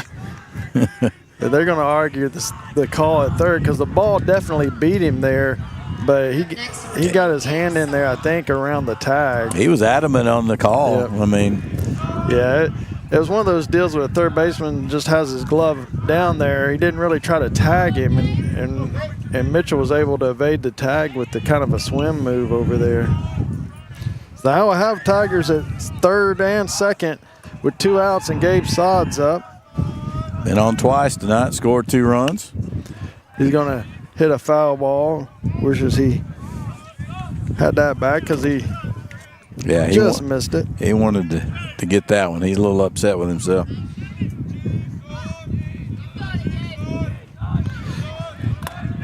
So 6-0. Tigers have two guys out there ready to be driven in. Gabe Sod's going to take a curveball, drops low below the zone, so that will even the count. 1 ball, 1 strike. Yeah, that one had too much movement on it. Yep, it did. He's got when he can get it to go, he's got a good movement on it, but he's just all over the place with that curveball. Fastball high, makes the count 2 balls, 1 strike.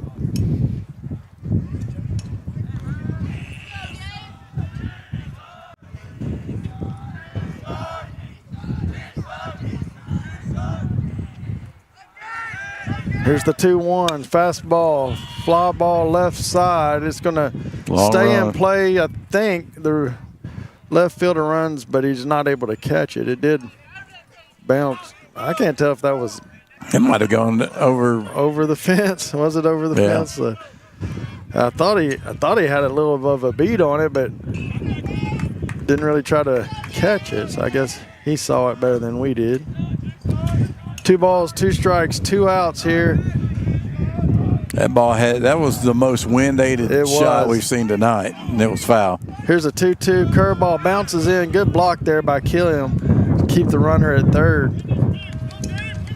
Yeah, I think it was high enough to really take advantage of the wind up there. And he barreled it up pretty good, but yeah, that wind got max help on it.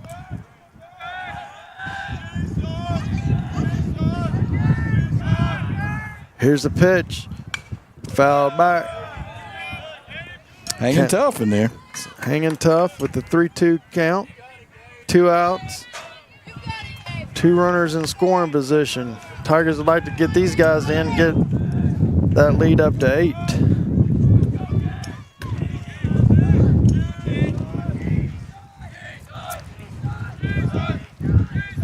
It's good to see them. They're starting to hit the ball, though. Yes.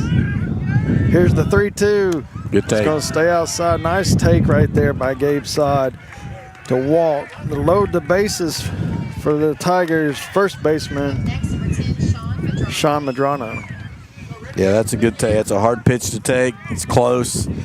Certainly not a strike, but you know, when you go up there with your mind made up sometimes and it's that close, you're already committed. As I know, I've done that before, so yeah, it's good job by him to be able to good pitch recognition to stay off of it. So here's Sean Medrano, lines the ball down the left field foul pole. Fouls that one hard down the left side. Yeah, got a base hit while ago, drop in a couple runs. So.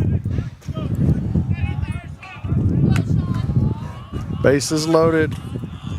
Tigers lead at 6-0 here in the 4th. Cookston looks in, lines and delivers. It's a good pitch. Nice change up there that falls in for a strike.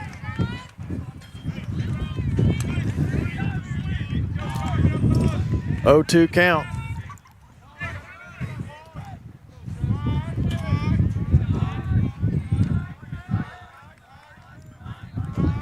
Here's the 0-2 from Cookston. Curveball lined out to right field. It's going to get down. 1 run is in. 2 runs will score as Walker Smith scores from second. And that'll drive. Sod will move on up to third base. So another good job of hitting there by Sean Medrano as he's now at least 3 RBIs tonight. Yeah, those are all legit right there. That's a good job of hitting, going the other way with it. And getting those runs in. Tigers getting up to 8-0 now. That's what they needed to do in this game. Definitely what you want to do in a game like this. Now get a couple more and let's go home. Yeah, that'd be really nice. So you got runners on first and third now with 2 outs. Medrano at first. Here's the pitch. Phillips fouls it straight back. Boy, a lot of foul balls straight back tonight. Yep, just off. Just a bit.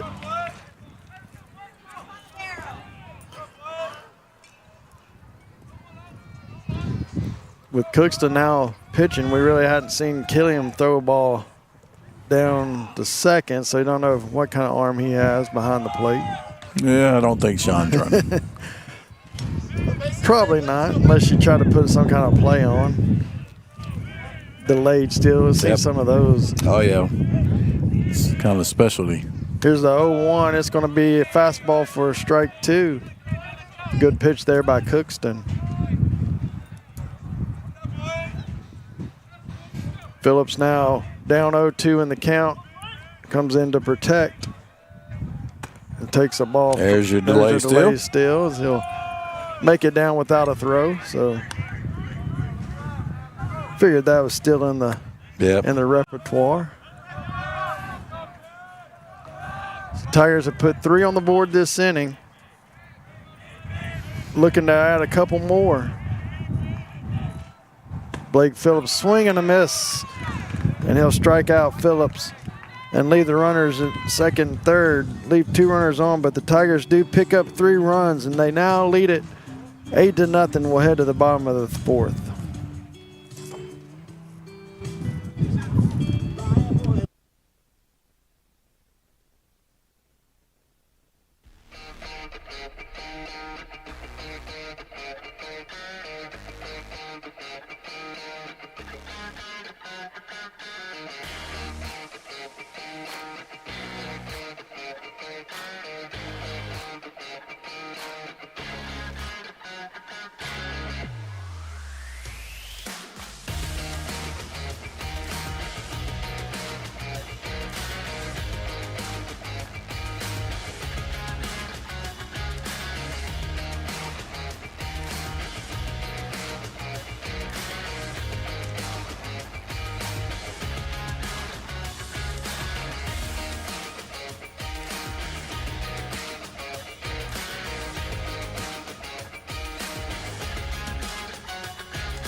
All right, we are back here going to the bottom of the 4th. Tigers with an 8-0 lead now and just looking to take care of business and get outs, right?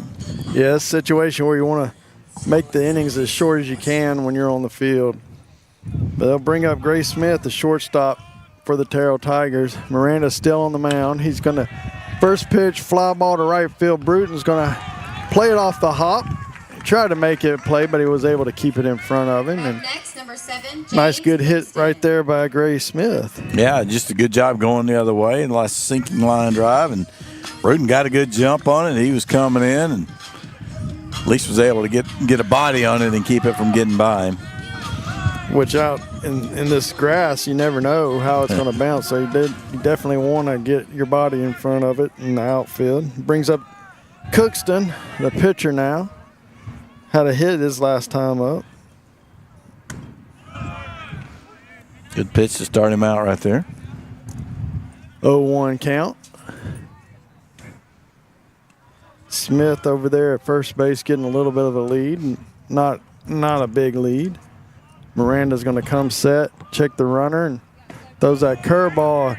Stays inside this time. Cookston was backing out. Yeah, right at his hip. Yeah, it was a good one. Just a little further in than usual. 1 ball, 1 strike. Fastball. Good location. Right on the outside corner. Great pitch right there by Isaiah Miranda. Hits a spot. You do that, you can set up a ball off the plate. Yep. If you hit that mitt, you'll probably get the call. 1 ball, 2 strikes. Nobody out here at the bottom of the 4th. There's a curveball for ball 2. Evens the count, 2 balls, 2 strikes. Tigers lead at 8-0 here in the 4th. Seems like the wind has calmed a little. Yeah, definitely right at the moment. Hopefully it'll stay that way. Yeah. Well, see the flag out there. It doesn't look like it, but there's a nice fastball, but just a little bit low. Full count now. You heard Heath Autry there maybe said quality pitch. Not all quality pitches are strikes, right? That's right. So here's a 3-2.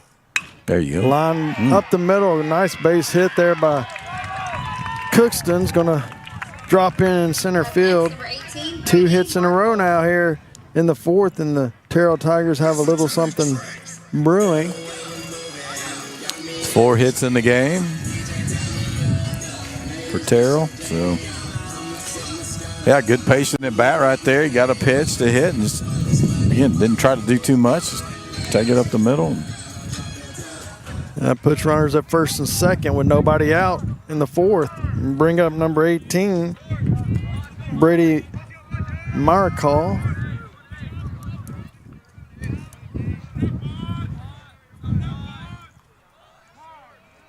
He calls time as Miranda's checking this runner at second and taking a little too much time for him. He'll stand back in and reset. Miranda comes set, checks the runner at second. He'll deliver fastball. It's fouled down the right field line.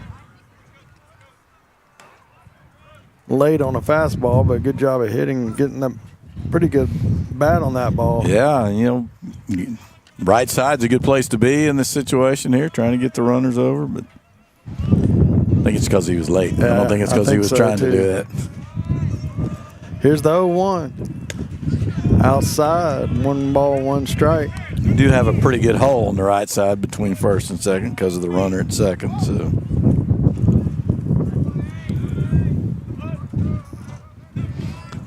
and Tiger outfielders are going to shade him around to right field. There's a curveball gets past Portillo, and both runners will move up. yeah, I think that came in over the hitter, so It did. It was hard to handle for Josh.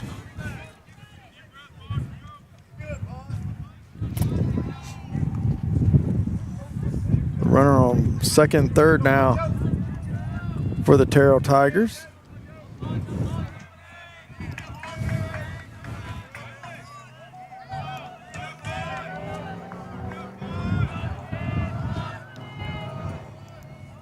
Come set. Fastball foul back. 2 balls, 2 strikes. Well, he needs to put him away right here. He had Cookston with 2 strikes and didn't have the put away pitch, so he's been able to do that tonight. Here's the 2-2. It's going to be a curveball high, so full count again here for Miranda. Lost the grip a little bit on the feel on that curveball. Yes. 3-2.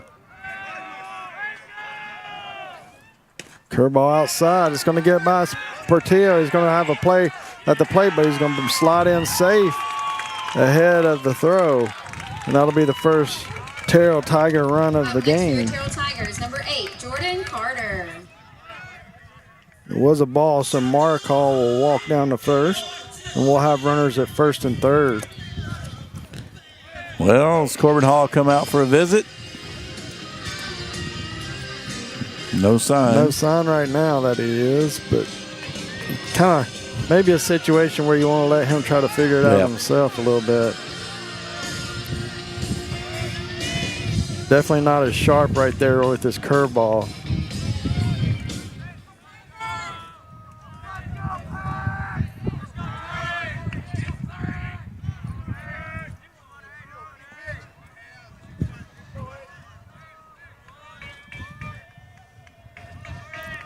Come set. Here's the pitch. It's in for, I guess, a ball up. It's a pretty good pitch right there. Jordan Carter, the batter. The Terrell Tiger third baseman. Runner on first and third. Nobody out. There's a ground ball right side. Madrano makes a nice play. Oh! Throws it. Good job, Perkins. Yeah, pulls Perkins off the bag, but he makes a great play to get the ball and gets back to the bag to get the one out there at second. The run does score, so now Tigers lead it 8-2. One out, runner on first base. Well, he did a good job making the play. The play was obviously to second base. It took him to his right, turns to make the throw, and boy, Perkins did a really good job diving for the ball and getting to the bag and making sure you got one.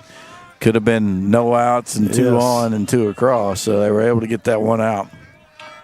So one out, runner on first, two in for the Tigers from Terrell, and that ball will stay high, so 1 ball, no strike.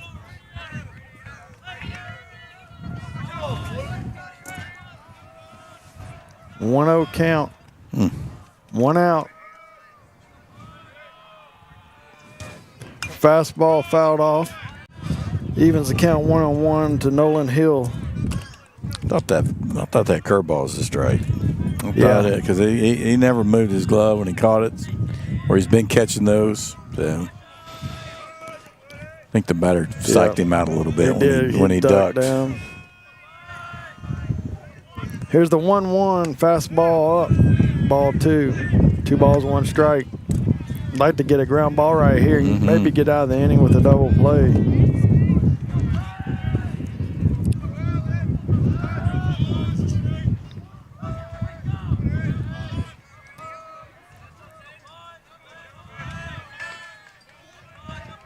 Two 1 count. Miranda comes set, delivers a fastball, foul back. Evens the count 2 balls, 2 strikes.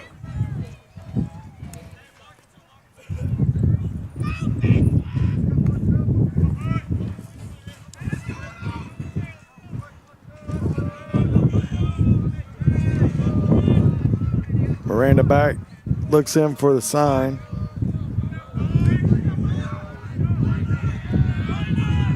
Comes set.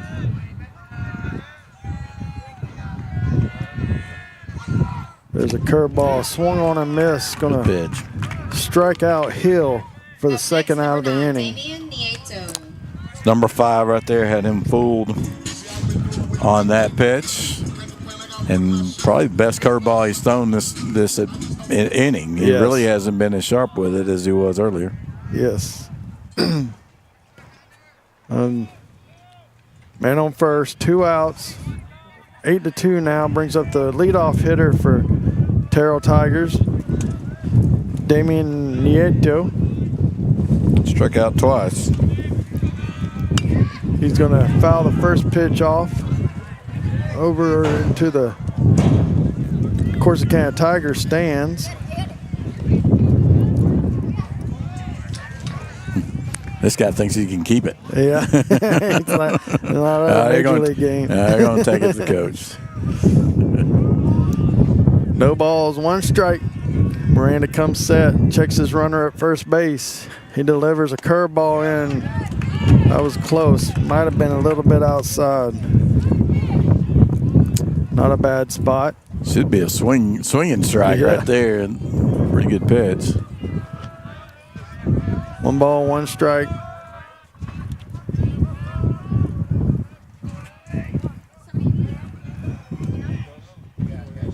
Ooh. Swing and a miss, 2 strikes.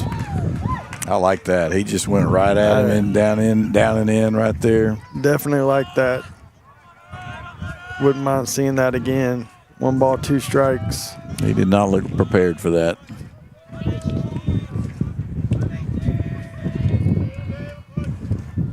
There's a curveball, ground ball down the third base line. Easton Autry over makes a nice play. Yes. Backhand. There's 3 outs. There's 3 outs.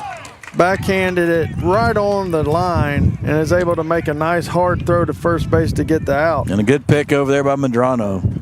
Really good play there by the Tigers to end the inning, and they'll do it after the Terrell Tigers do pick up 2 runs on 2 hits, a walk, and a fielder's choice, and we'll head to the top of the 5th. Tigers lead it 8-2.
All right, here we go. Tigers coming up here in the 5th inning with an 8-2 lead.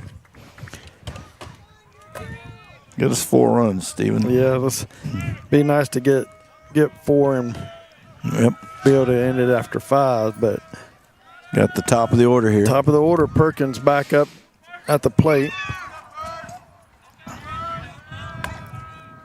Cookston still on the mound for the Terrell Tigers. They look in and now call timeout.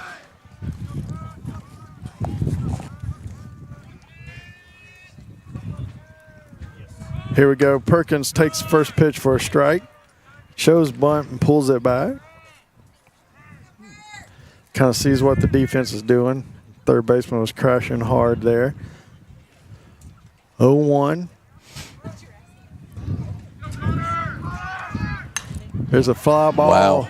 Really high third base side. It'll be in foul territory. Drifts back. Fair ball. Base hit. And then that's a base hit. A great job right there. He should have been on second probably, but I think that's what Coach Autry's trying to remind him. Up next, number 9, Trey. But ball was so high in foul territory and then blew back. Yeah. And you knew that was not going to be an easy play. No, you feel sorry for the guy over there at third base in that situation. I'll put Perkins down at first base, bring up Trenton Bruton. Bruton looking to takes a hit by pitch, so he'll be on for the 3rd time tonight.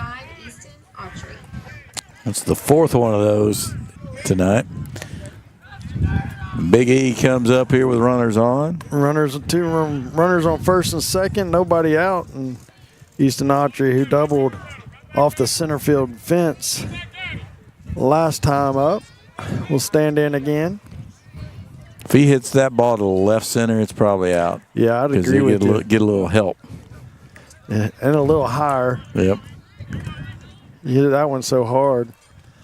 This ball gets past the catcher, kill him, and the runners will move up 90 feet. So now you got 2 runners in scoring position here for Easton Autry. And if you weren't already down 8-2, you might would walk him in this situation. Yeah. Might pitch around him anyway. Yeah, probably will. 1 ball, no strikes. Fastball inside. 2 balls, no strikes.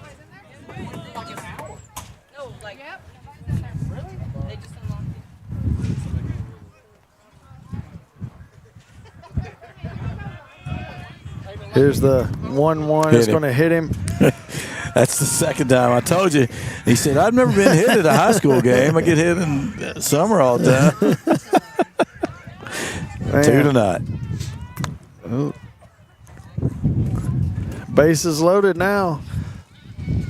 Terrell coach is going to come talk to the pitcher. Chance to do some damage here. No outs and bases loaded. Definitely an inning where you want to put a crooked number up there.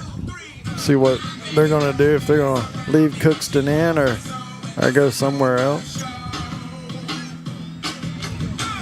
These situations where you're playing the same team in the same week too, you kind of wonder. You got to leave somebody like they did last time. Exactly. You take a beating in one game and leave somebody available for Friday.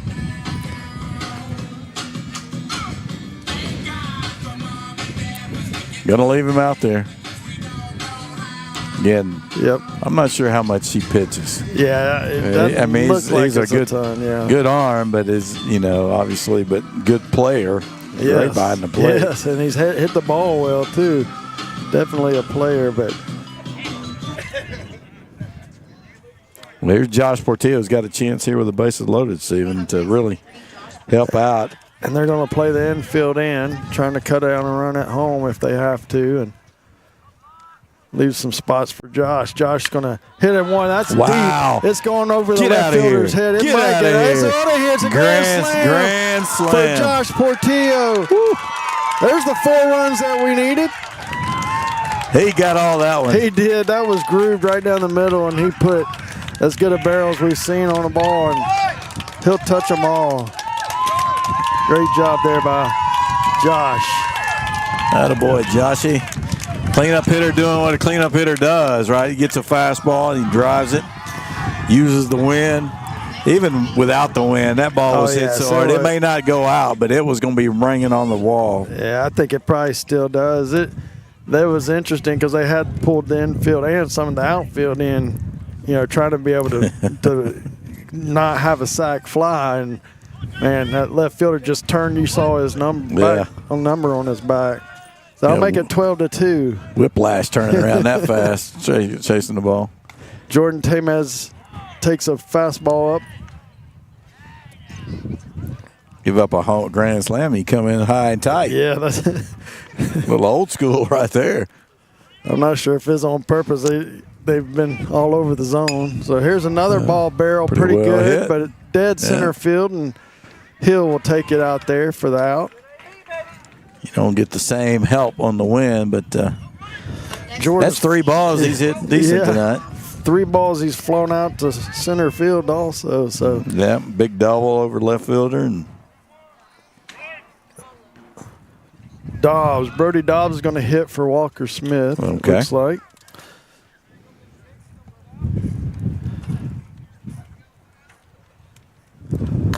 He'll take the first pitch in up high, ball 1.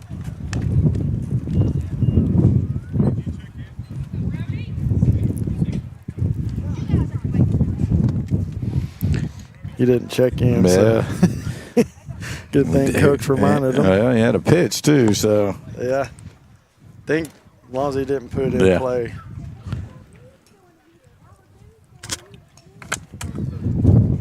So they'll make it official. Dobbs in for Walker Smith. It's the first at bat we've seen him in district. Yep. I know.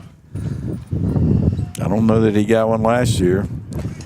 May have been one of the last times since he got the game-winning hit in Crandall was 2 years ago. 1 ball, no strikes. Dobbs stands in. He's going to see a pitch fastball in for strike 1. That's a pretty good location. Yeah, that wasn't a bad pitch right there. The ball kind of rides in. Here's the 1-1. It's going to get away from the catcher all the way back to the fence. So 2 balls, 1 strike. A little erratic. Pretty much all the Terrell pitchers tonight. They'll give you a good pitch and miss pretty big. So here's the 1-2 line that boy drive. Dodsey. Right. Smashed it off the third baseman's glove into left field. Great hit there by Brody Dobbs. I'm calling that a hit. It's a hit. That's got to be a hit. Man, he's playing in so tight, and that ball, it's just a reaction play. You stick that glove, and it sticks or it doesn't stick. So that'll be a base hit for Brody Dobbs. Got a runner at first base. Brings up Gabe Saad, the designated hitter for the Tigers. Got him a hit last time up. Tigers starting to rack up the hits now. They definitely have been got them at 10, so squaring up some balls lately. The wind's picked back up. Be a good time to hit a good fly ball to left. Yep. There's one's going to hit him instead. Another hit batter. And if this is Little League, they'd have to pull them. Yep. That's 6 hit batters. Wow. So we'll have a runner on first and second. That may have been the hardest one. That was. Most of them have been breaking balls. Yep, I think you're right. Sean Medrano with a good night. He's got back-to-back hits. Also reached on a hit batter. 3 or 4 RBIs, depending on how it scored. 2 for 2. See if we can make it 3 for 3 right here. Foul ball.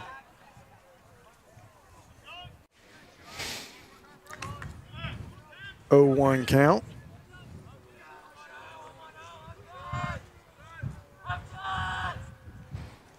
Got a lefty warming up down there. Here's the 0-1 from Cookston. It's a curveball outside. Ball 1. 1 ball, 1 strike. It's a long way off, but if he comes in, looks like we might be dialing it down a little bit. Yeah. There's one in the dirt. The runners are going to move up. Good read there by Brody Dobbs. That didn't get away from the catcher very far, but he saw that it was in the dirt. And he was going to have to block it, and he took off. So both runners will move up as Sod moves up from first to second. So Medrano has a chance to drive in 2 more runs. Yeah, Brody obviously had good speed too, good quickness getting down the baseline. So 2 balls, 1 strike.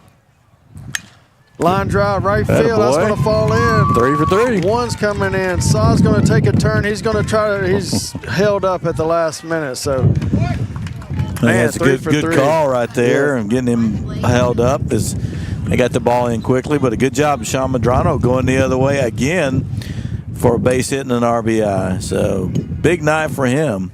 His average is going to shoot. Yeah, that'll help him up a lot tonight.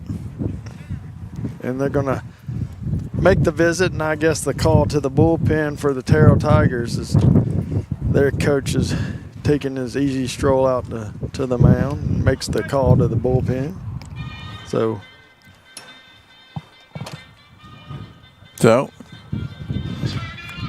that's going to do it there. Tigers with a 13-2 lead. Still got a couple of guys on with only 1 out. This game's very much like the game over here last year. It really is. Started out a little slow, missed some opportunities, then you pick up some runs, and they just kind of the floodgates open. Yep. At the end, they run out of arms and tax the arms that they have. Yeah.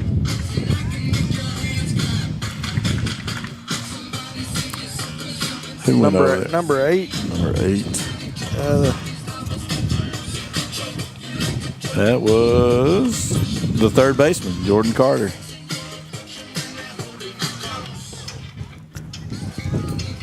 So they're swapping them. They still got the lefty down there in the bullpen, so they made the call to the infield instead. 4th guy tonight. Let's see. So Cookston got, what did he get? Went 1 1/3, I believe. I think so. 2. And he has given up 8, I believe, so far. Yeah, so far he's got 2 more he's responsible for. So Blake Phillips comes up. He's looking for a big hit, his first hit of the night. He's 0 for 2.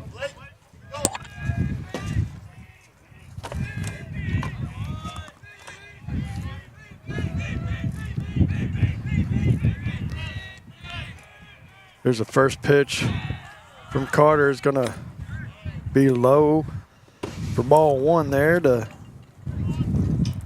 It's the 9th hitter to the plate this inning, as Perkins is on deck, who led off the inning with a base hit. Only 1 out. Tigers lead it 13-2. Ball is on the outside corner for a strike. It's a 13-2 strike. It is. Definitely outside. Here's the 1-1. Carter delivers. It's up high. 2 balls, 1 strike as Phillips leaves it. Up there.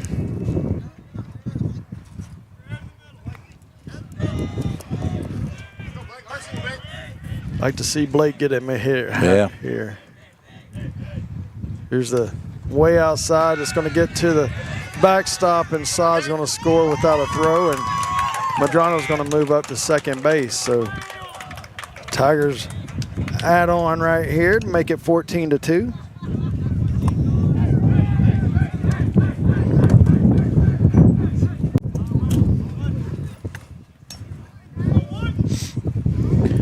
Yeah, this is the point of the game where it's no fun for the other team. No, it gets long right here. Here's the swing and a miss.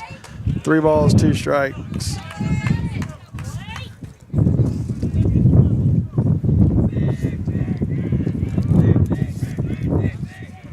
Medrano gets his lead down at second. Here's a fastball. Phillips fouls it off over the first base dugout area. Count still full.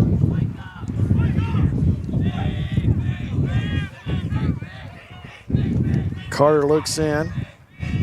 Medrano gets a lead down there at second base. Here's the pitch. Little bloop down the first base line is going to go foul. Got in on his fist there. He did. He able to run that fastball in on his hands a bit. Coach Archie wants to talk to him for a second.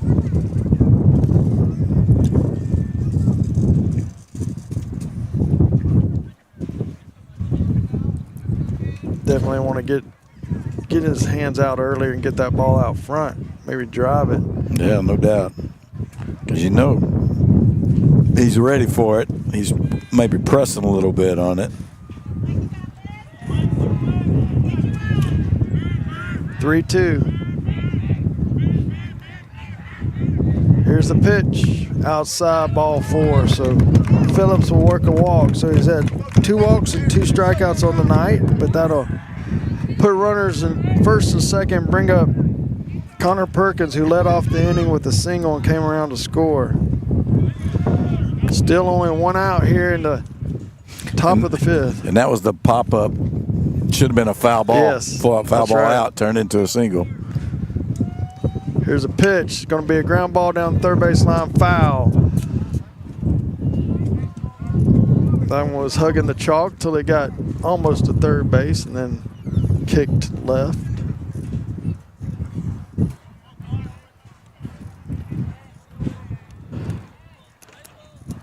Connor's been hit by a pitch. He's had a hit and he struck out tonight. And I think I missed one. He grounded out, yeah. On the other one. So 1 for 3. Got an RBI on the hit by pitch. There's a curveball outside. 1 ball, 1 strike. Be outside with it. Be outside with it.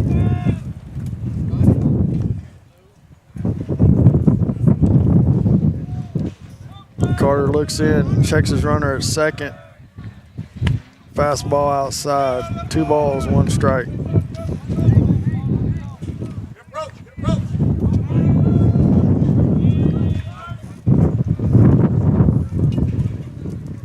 Perkins ready. Carter ready. Fastball ground out to shortstop. He'll make a toss over to second to get that force out there. They won't be able to turn 2. Fielder's choice right there for Connor Perkins. Moves the runner Medrano up to third base as Phillips is retired on the force out. Man, my book is a mess. I'm glad I don't have to really do anything with this. I always go back to Game Changer and check it if you need to. That's going to bring up Trenton Bruton for the Tigers. 2 outs here in the top of the 5th. Fastball or curveball in there for a strike. Everybody's wanting to get another at bat right there. They don't want to be the last one. So. Definitely one of those nights where you want that extra at bat. Here's the 0-1. Curveball spins in low. 1 ball, 1 strike. 5th time around in the 5th inning, so that's a pretty good ratio, right? Like those games. Here's the 1-1. Perkins with the lead at first, not going anywhere. Curveball that fools Trenton. I think he thought it was going to be a high fastball and got out in front of it. 1 ball, 2 strikes, 2 outs here for the Tigers.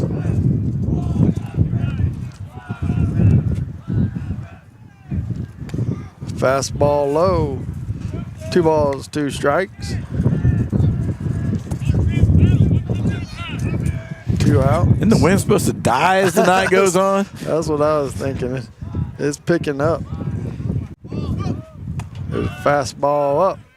Full count. Two outs here in the top of the 5th. Yeah, he wanted. He did. He doesn't want to walk. No, he wants to get one jacked up in the air and let it fly out of here like Josh did. Yeah. Here's a 3-2. Curveball. He's able to fight it off. It's an outside curveball that you definitely don't want to let the umpire call it right here. Yep. So you foul it off. Big grand slam from Josh Portillo. That was fun. That was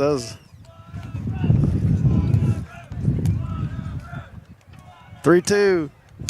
Fly ball right field. The ball is high, so it might mess without shortstop's over. It's not going to get to it. It's going to fall. Medrano will score. Perkins was going on the pitch because there's a full count, 2 out, and he's going to get all the way around to third base. I think you got to give that a base hit, and it ended up being the shortstop closest to it, but he was on the second base side of the outfield. Yeah, that was just a bad spot. Big E wants to get his turn. Yes. He's got 3 home runs on the season. Oh, he was thinking that was a fastball. And getting up there hacking now. Yeah, they came out with the off speed right there. 0-1 to Easton Autry. Fastball up, or hit by a pitch last at bat. Had him a double in the 4th inning. Scored 2 runs. Been hit a couple times. Got a walk. Here's the 1-1. Curveball driven left center. That ball's deep. It's going to get over the left fielder's head all the way to the wall. 1 run will score. You see Bruton's going to round third. He's going to play at the plate, but he's going to score easily. And Easton Autry in with another double, scoring 2 runs. Big slicing double right there. But when left fielder's like, oh, man, I got no chance at that. That's really what you kind of talked about earlier in the game. That's what you wanted to see him do with that pitch. And I think you said Coach Autry even told him that's what he wanted out of him tonight. Going with that pitch and just driving it the other way. So that'll make it now 17-2. And Josh Portillo will be up with the runner on second base. He hit a grand slam in his last at bat this inning. See if he could have 2 home runs in 1 inning. Yeah. That'd be something. There's the 1-0. There's a ground ball, third base. It's going to get past the third baseman, Cookston, and Autry will score from second base. That's a good throw. Portillo will go to second with the double, or go to second on the throw. He's going to hold up. You're up 18-2, so you don't need to push it too much. That's got to be an E5. I think it's an E, yeah. I don't. He did. It's kind of at that point in the game where almost Cookston felt like he didn't want to get in front of it. It's hit so hard. So now it's 18-2. I think he just whiffed. It may have. Jordan hits a line drive to center field. There's a nice hard drive by Jordan. Good base hit right there. Tigers' bats are really coming alive.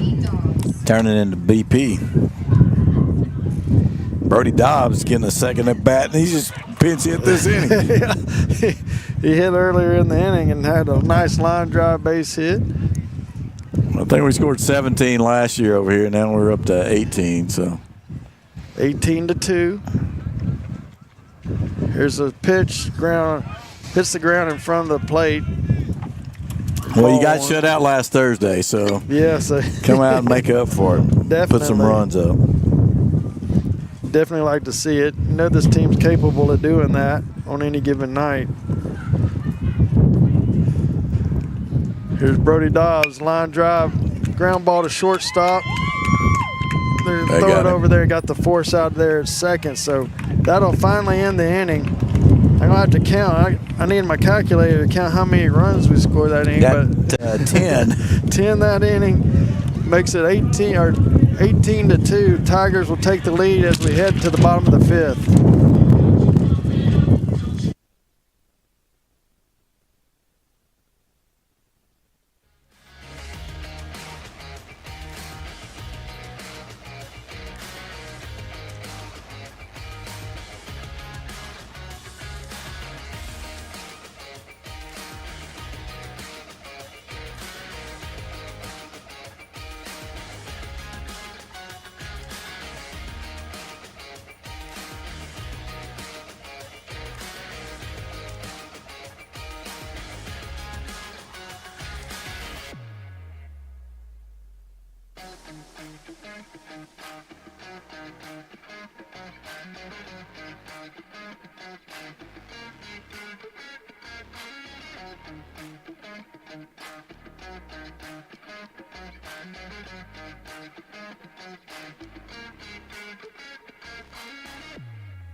Tigers lead at 18-2. They can keep this a 10-run game, it'll be over. Easton Autry on the pitch. I think the Terrell Tigers thought Miranda threw hard. I think they're definitely going to see some heat right here as Easton gassing it up. First pitch for a strike. Second fastball. Insult to injury. Just go ahead and throw Easton out there. I was kind of wondering about that, but man, there's some velo right there. 16, Bruning choked up on the bat. Trying to get him his work in, so. There's another fastball. 3 balls, 1 strike. 4 fastballs, but has missed a little bit. There's a fastball strike. Got a little heat on that one. That one had a little extra on it. 3-2 count here to the leadoff batter. There's a fastball lined out to left field. It's going to fall in for a base hit. Brudig gets a nice hit there off a fastball. Barreled that up pretty good, didn't he? He did. Pretty good job of hitting right there. So Sod went to third base. So he's in for Miranda. Yes, Sod's at third base. Everybody else. Yep. Fastball low there to number 3, Wyatt Killam. Catcher now for the Terrell Tigers. Here's the 1-0 fouled off over the Corsicana fans. Well, you know, when you see in major leagues, when the closer comes in non-safe situations, how many of them have struggled? That's very, you hear it's them amazing. talk about it a lot, too. Whew, the ball had a lot. He wanted to call it a strike. He was winding up, wasn't he? He was. 2 balls, 1 strike. Yeah, you think it's the same 3 outs, but it definitely plays with your mind a little bit. Here's a fastball in. 3 balls, 1 strike. Some guys can't play relaxed. They need the adrenaline and the pressure. That's what makes them good closers. So. 3 balls, 1 strike. Fastball, strike 2. Full count.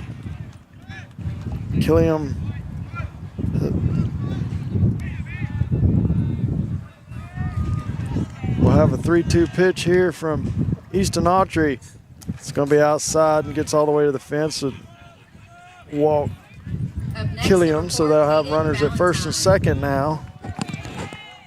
Corbin Hall and Heath Autry did not want to see this. No. When they put him out. No. So Corbin Hall going to gonna go talk to him. Quick into that.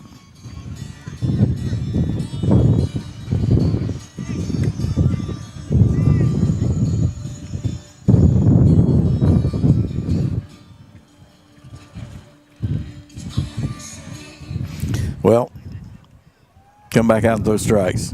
You know, just get 3 outs, man. Just get 3 outs. You got a big margin. They're only showing 17 runs on that board, right? It's 18. Okay. I counted them up on, and I think that's what Adam had too. Okay, good deal. I'm just making sure. I think they're missing one. I'm not sure Well, if they can't get to 10. Get a 10 on that inning. I think you're right. Maxed it out at 9. So we'll get reset here as Corbin had some words for Easton.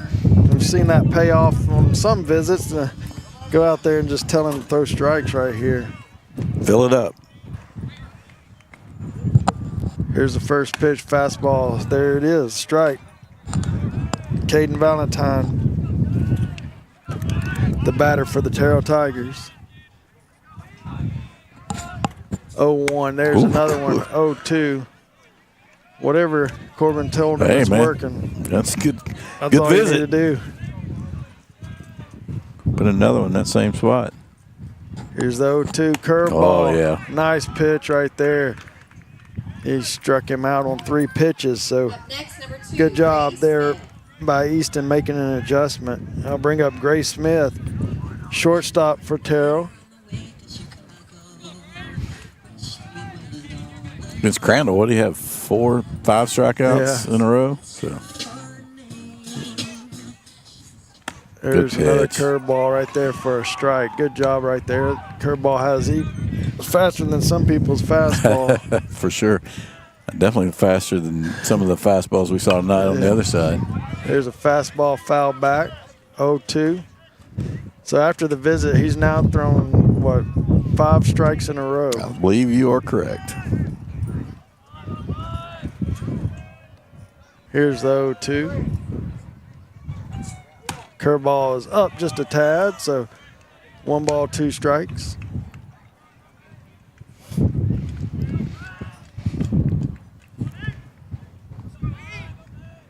Easton comes set.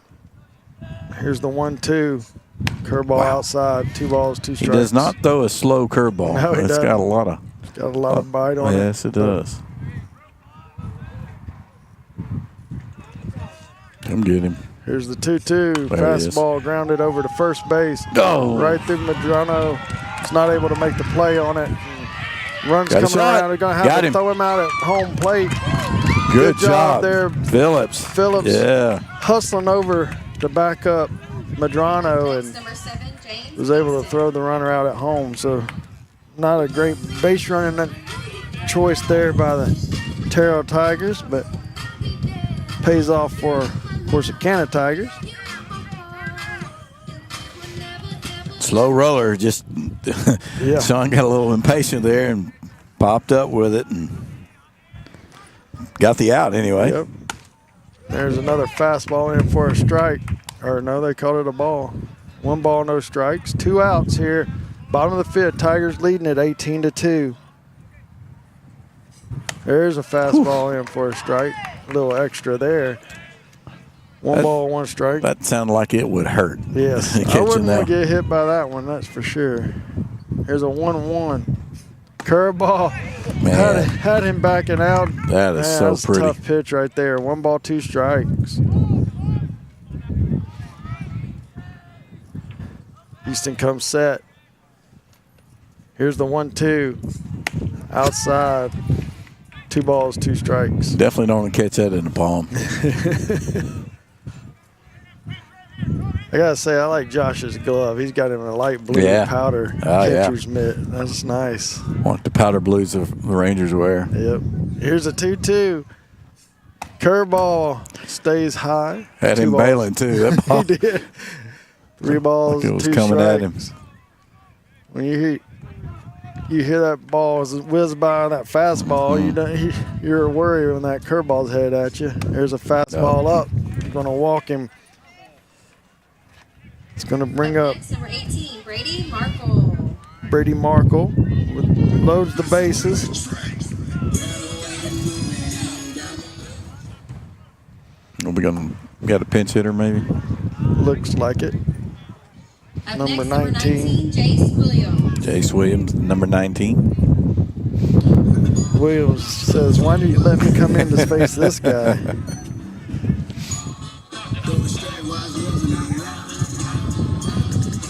Bases loaded here. They got a Bases chance loaded. to work on extending the 18-2, game here. yeah. We need it out. Don't want Easton to throw a lot more pitches either. That's You the want him to be other able thing, to throw yeah. on Friday.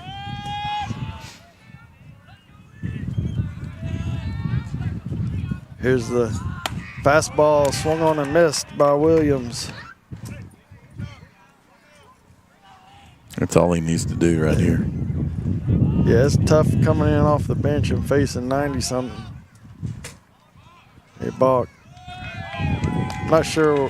He loses grip Easton, or he kind slip. of just stopped. I don't know if he slipped or why he stopped, I think. But that will be a balk, and the runners, 1 run will score. And the runners will move up a base, but he throws strike Another 2 strike, yep. to Williams. So 1 strike away from ending it. Here's the 0-2.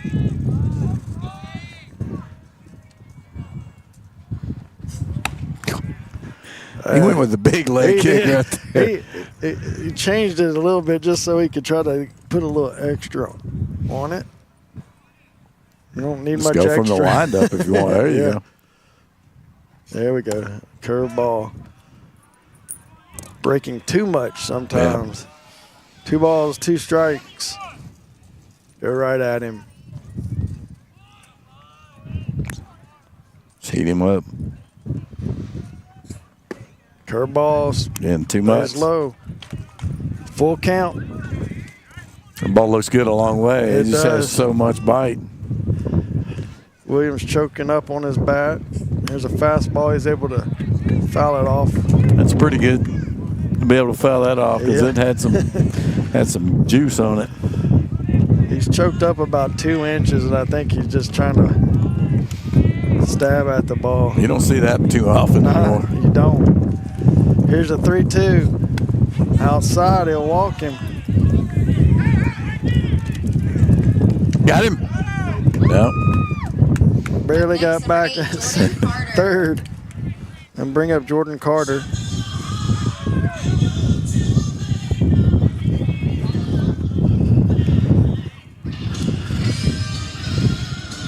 He could actually back off a little bit. He didn't have to throw max out. Exactly. I'd almost like to see him do that at this point. This is. There's a Think he did a fastball little swing, bit. Yep. Fastball strike. Swinging by Carter. Working fast. Here's Easton throwing another one right down the middle for strike 2. Now let's finish him right here. Yeah. Stay with that fastball. Don't waste any pitches. Just go at him. Yes. Yeah, there's There a it is. That's curveball. what he was wanting to do. He wanted to do it that way. So that'll end the game as he strikes out Jordan Carter. Tigers are going to win it tonight, 18-3. They really were able to add on a lot of hits and runs in the last couple of innings, and that was big to get the bats going tonight. Yeah, like I said, you got shut out on Thursday. You don't want that to be a lasting memory, and you don't want that to be something that's going to be ongoing. But you got some big barrels there in the last couple of innings. You got a nice grand slam, a couple of doubles from Easton Autry, and Jordan Temez with a couple of solid hits, and Sean Medrano 3 for 3. Big night for Sean. Yeah, very nice. And Pancho Isaiah Miranda did a good job on the mound. Only gave up a couple of runs there, and Tigers come away with 18-3 win. Nothing really you can complain about there. No, you did what you needed to do. I mean, you came over here in windy conditions and able to take care of business. And that's the main thing right now is to win and get as many of these wins stacked together as you can. Yep, got to do it again on Thursday, so hopefully we'll have Coach Autry and some guests, I'm sure, coming quickly.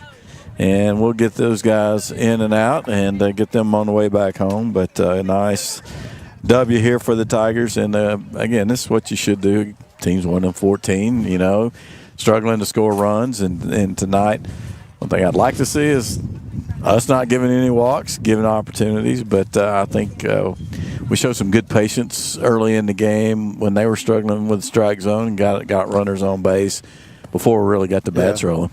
Yeah, I think that's a key for us is to really be able to make a better judgment on the strike zone. I saw some pitches Thursday where we kind of offer up some pitches we probably shouldn't have. So to be patient and be able to do that tonight, it's a learning process. It's always trying to improve no matter the situation. Like Coach Autry said in the pregame, you're playing the ball, not necessarily the opponent. So you want to make those strides as you go along.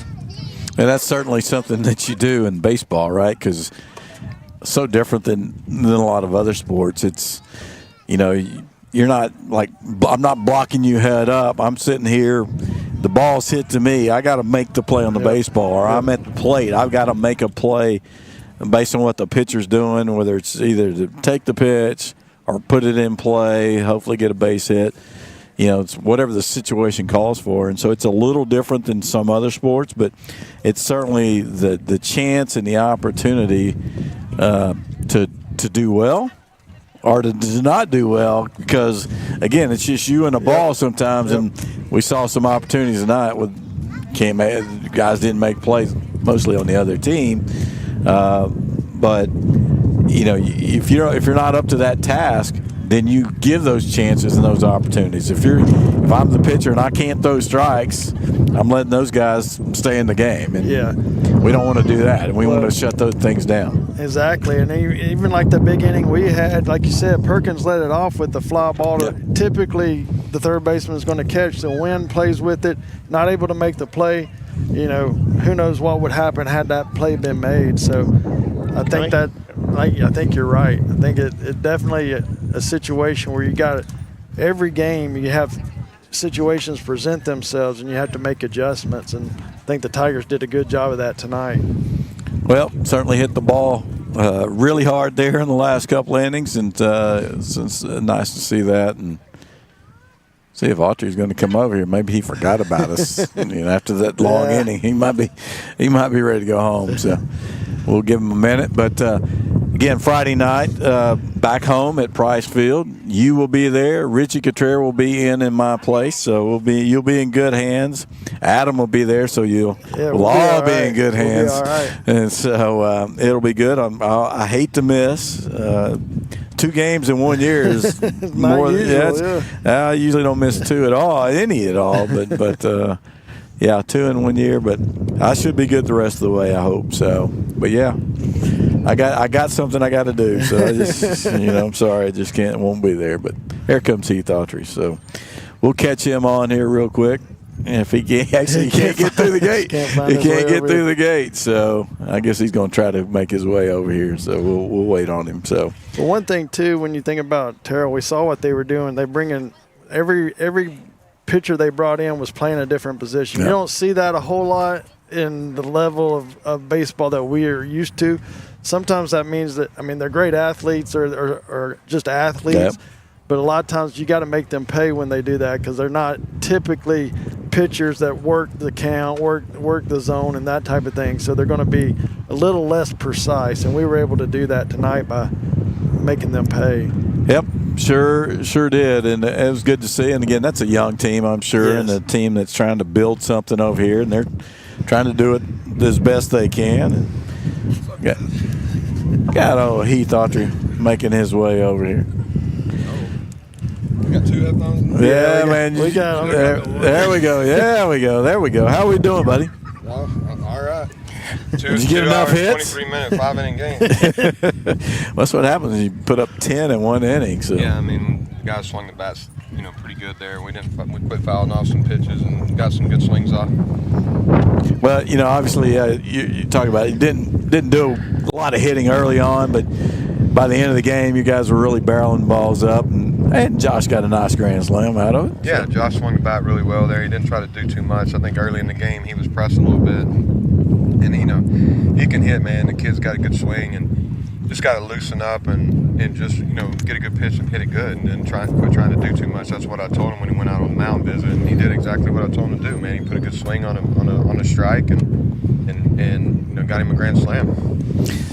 Well, it was a nice hit. And then, this guy you brought over here with you, how about that breakout game for Sean Madrono? Yeah, I mean, he had a really good night today. Had got some big knocks in there, had a 2-strike hit on a breaking ball the other way, and had a couple of hits the other way. And so I was really proud of Sean. He's been working hard, and he finally got some swings off in the game when we needed him to. Yeah, Easton had him a couple of doubles. I think, took in the ball the other way. Once he did that and hit it over the guys' heads, I like to see that with that, especially that last one was really pretty. Well, he's trying. He was trying to hit the ball the other way. He's just amped up a little bit. And he's just trying to do too much. And so he's just once he gets comfortable, look out. It's going to be dangerous. Does this wind play much to hitters? Well, how does it affect them? I mean, it's the wind plays into everything. Sometimes when the wind's blowing out, you go up there and you take bigger swings than you usually do when you really should do the complete opposite.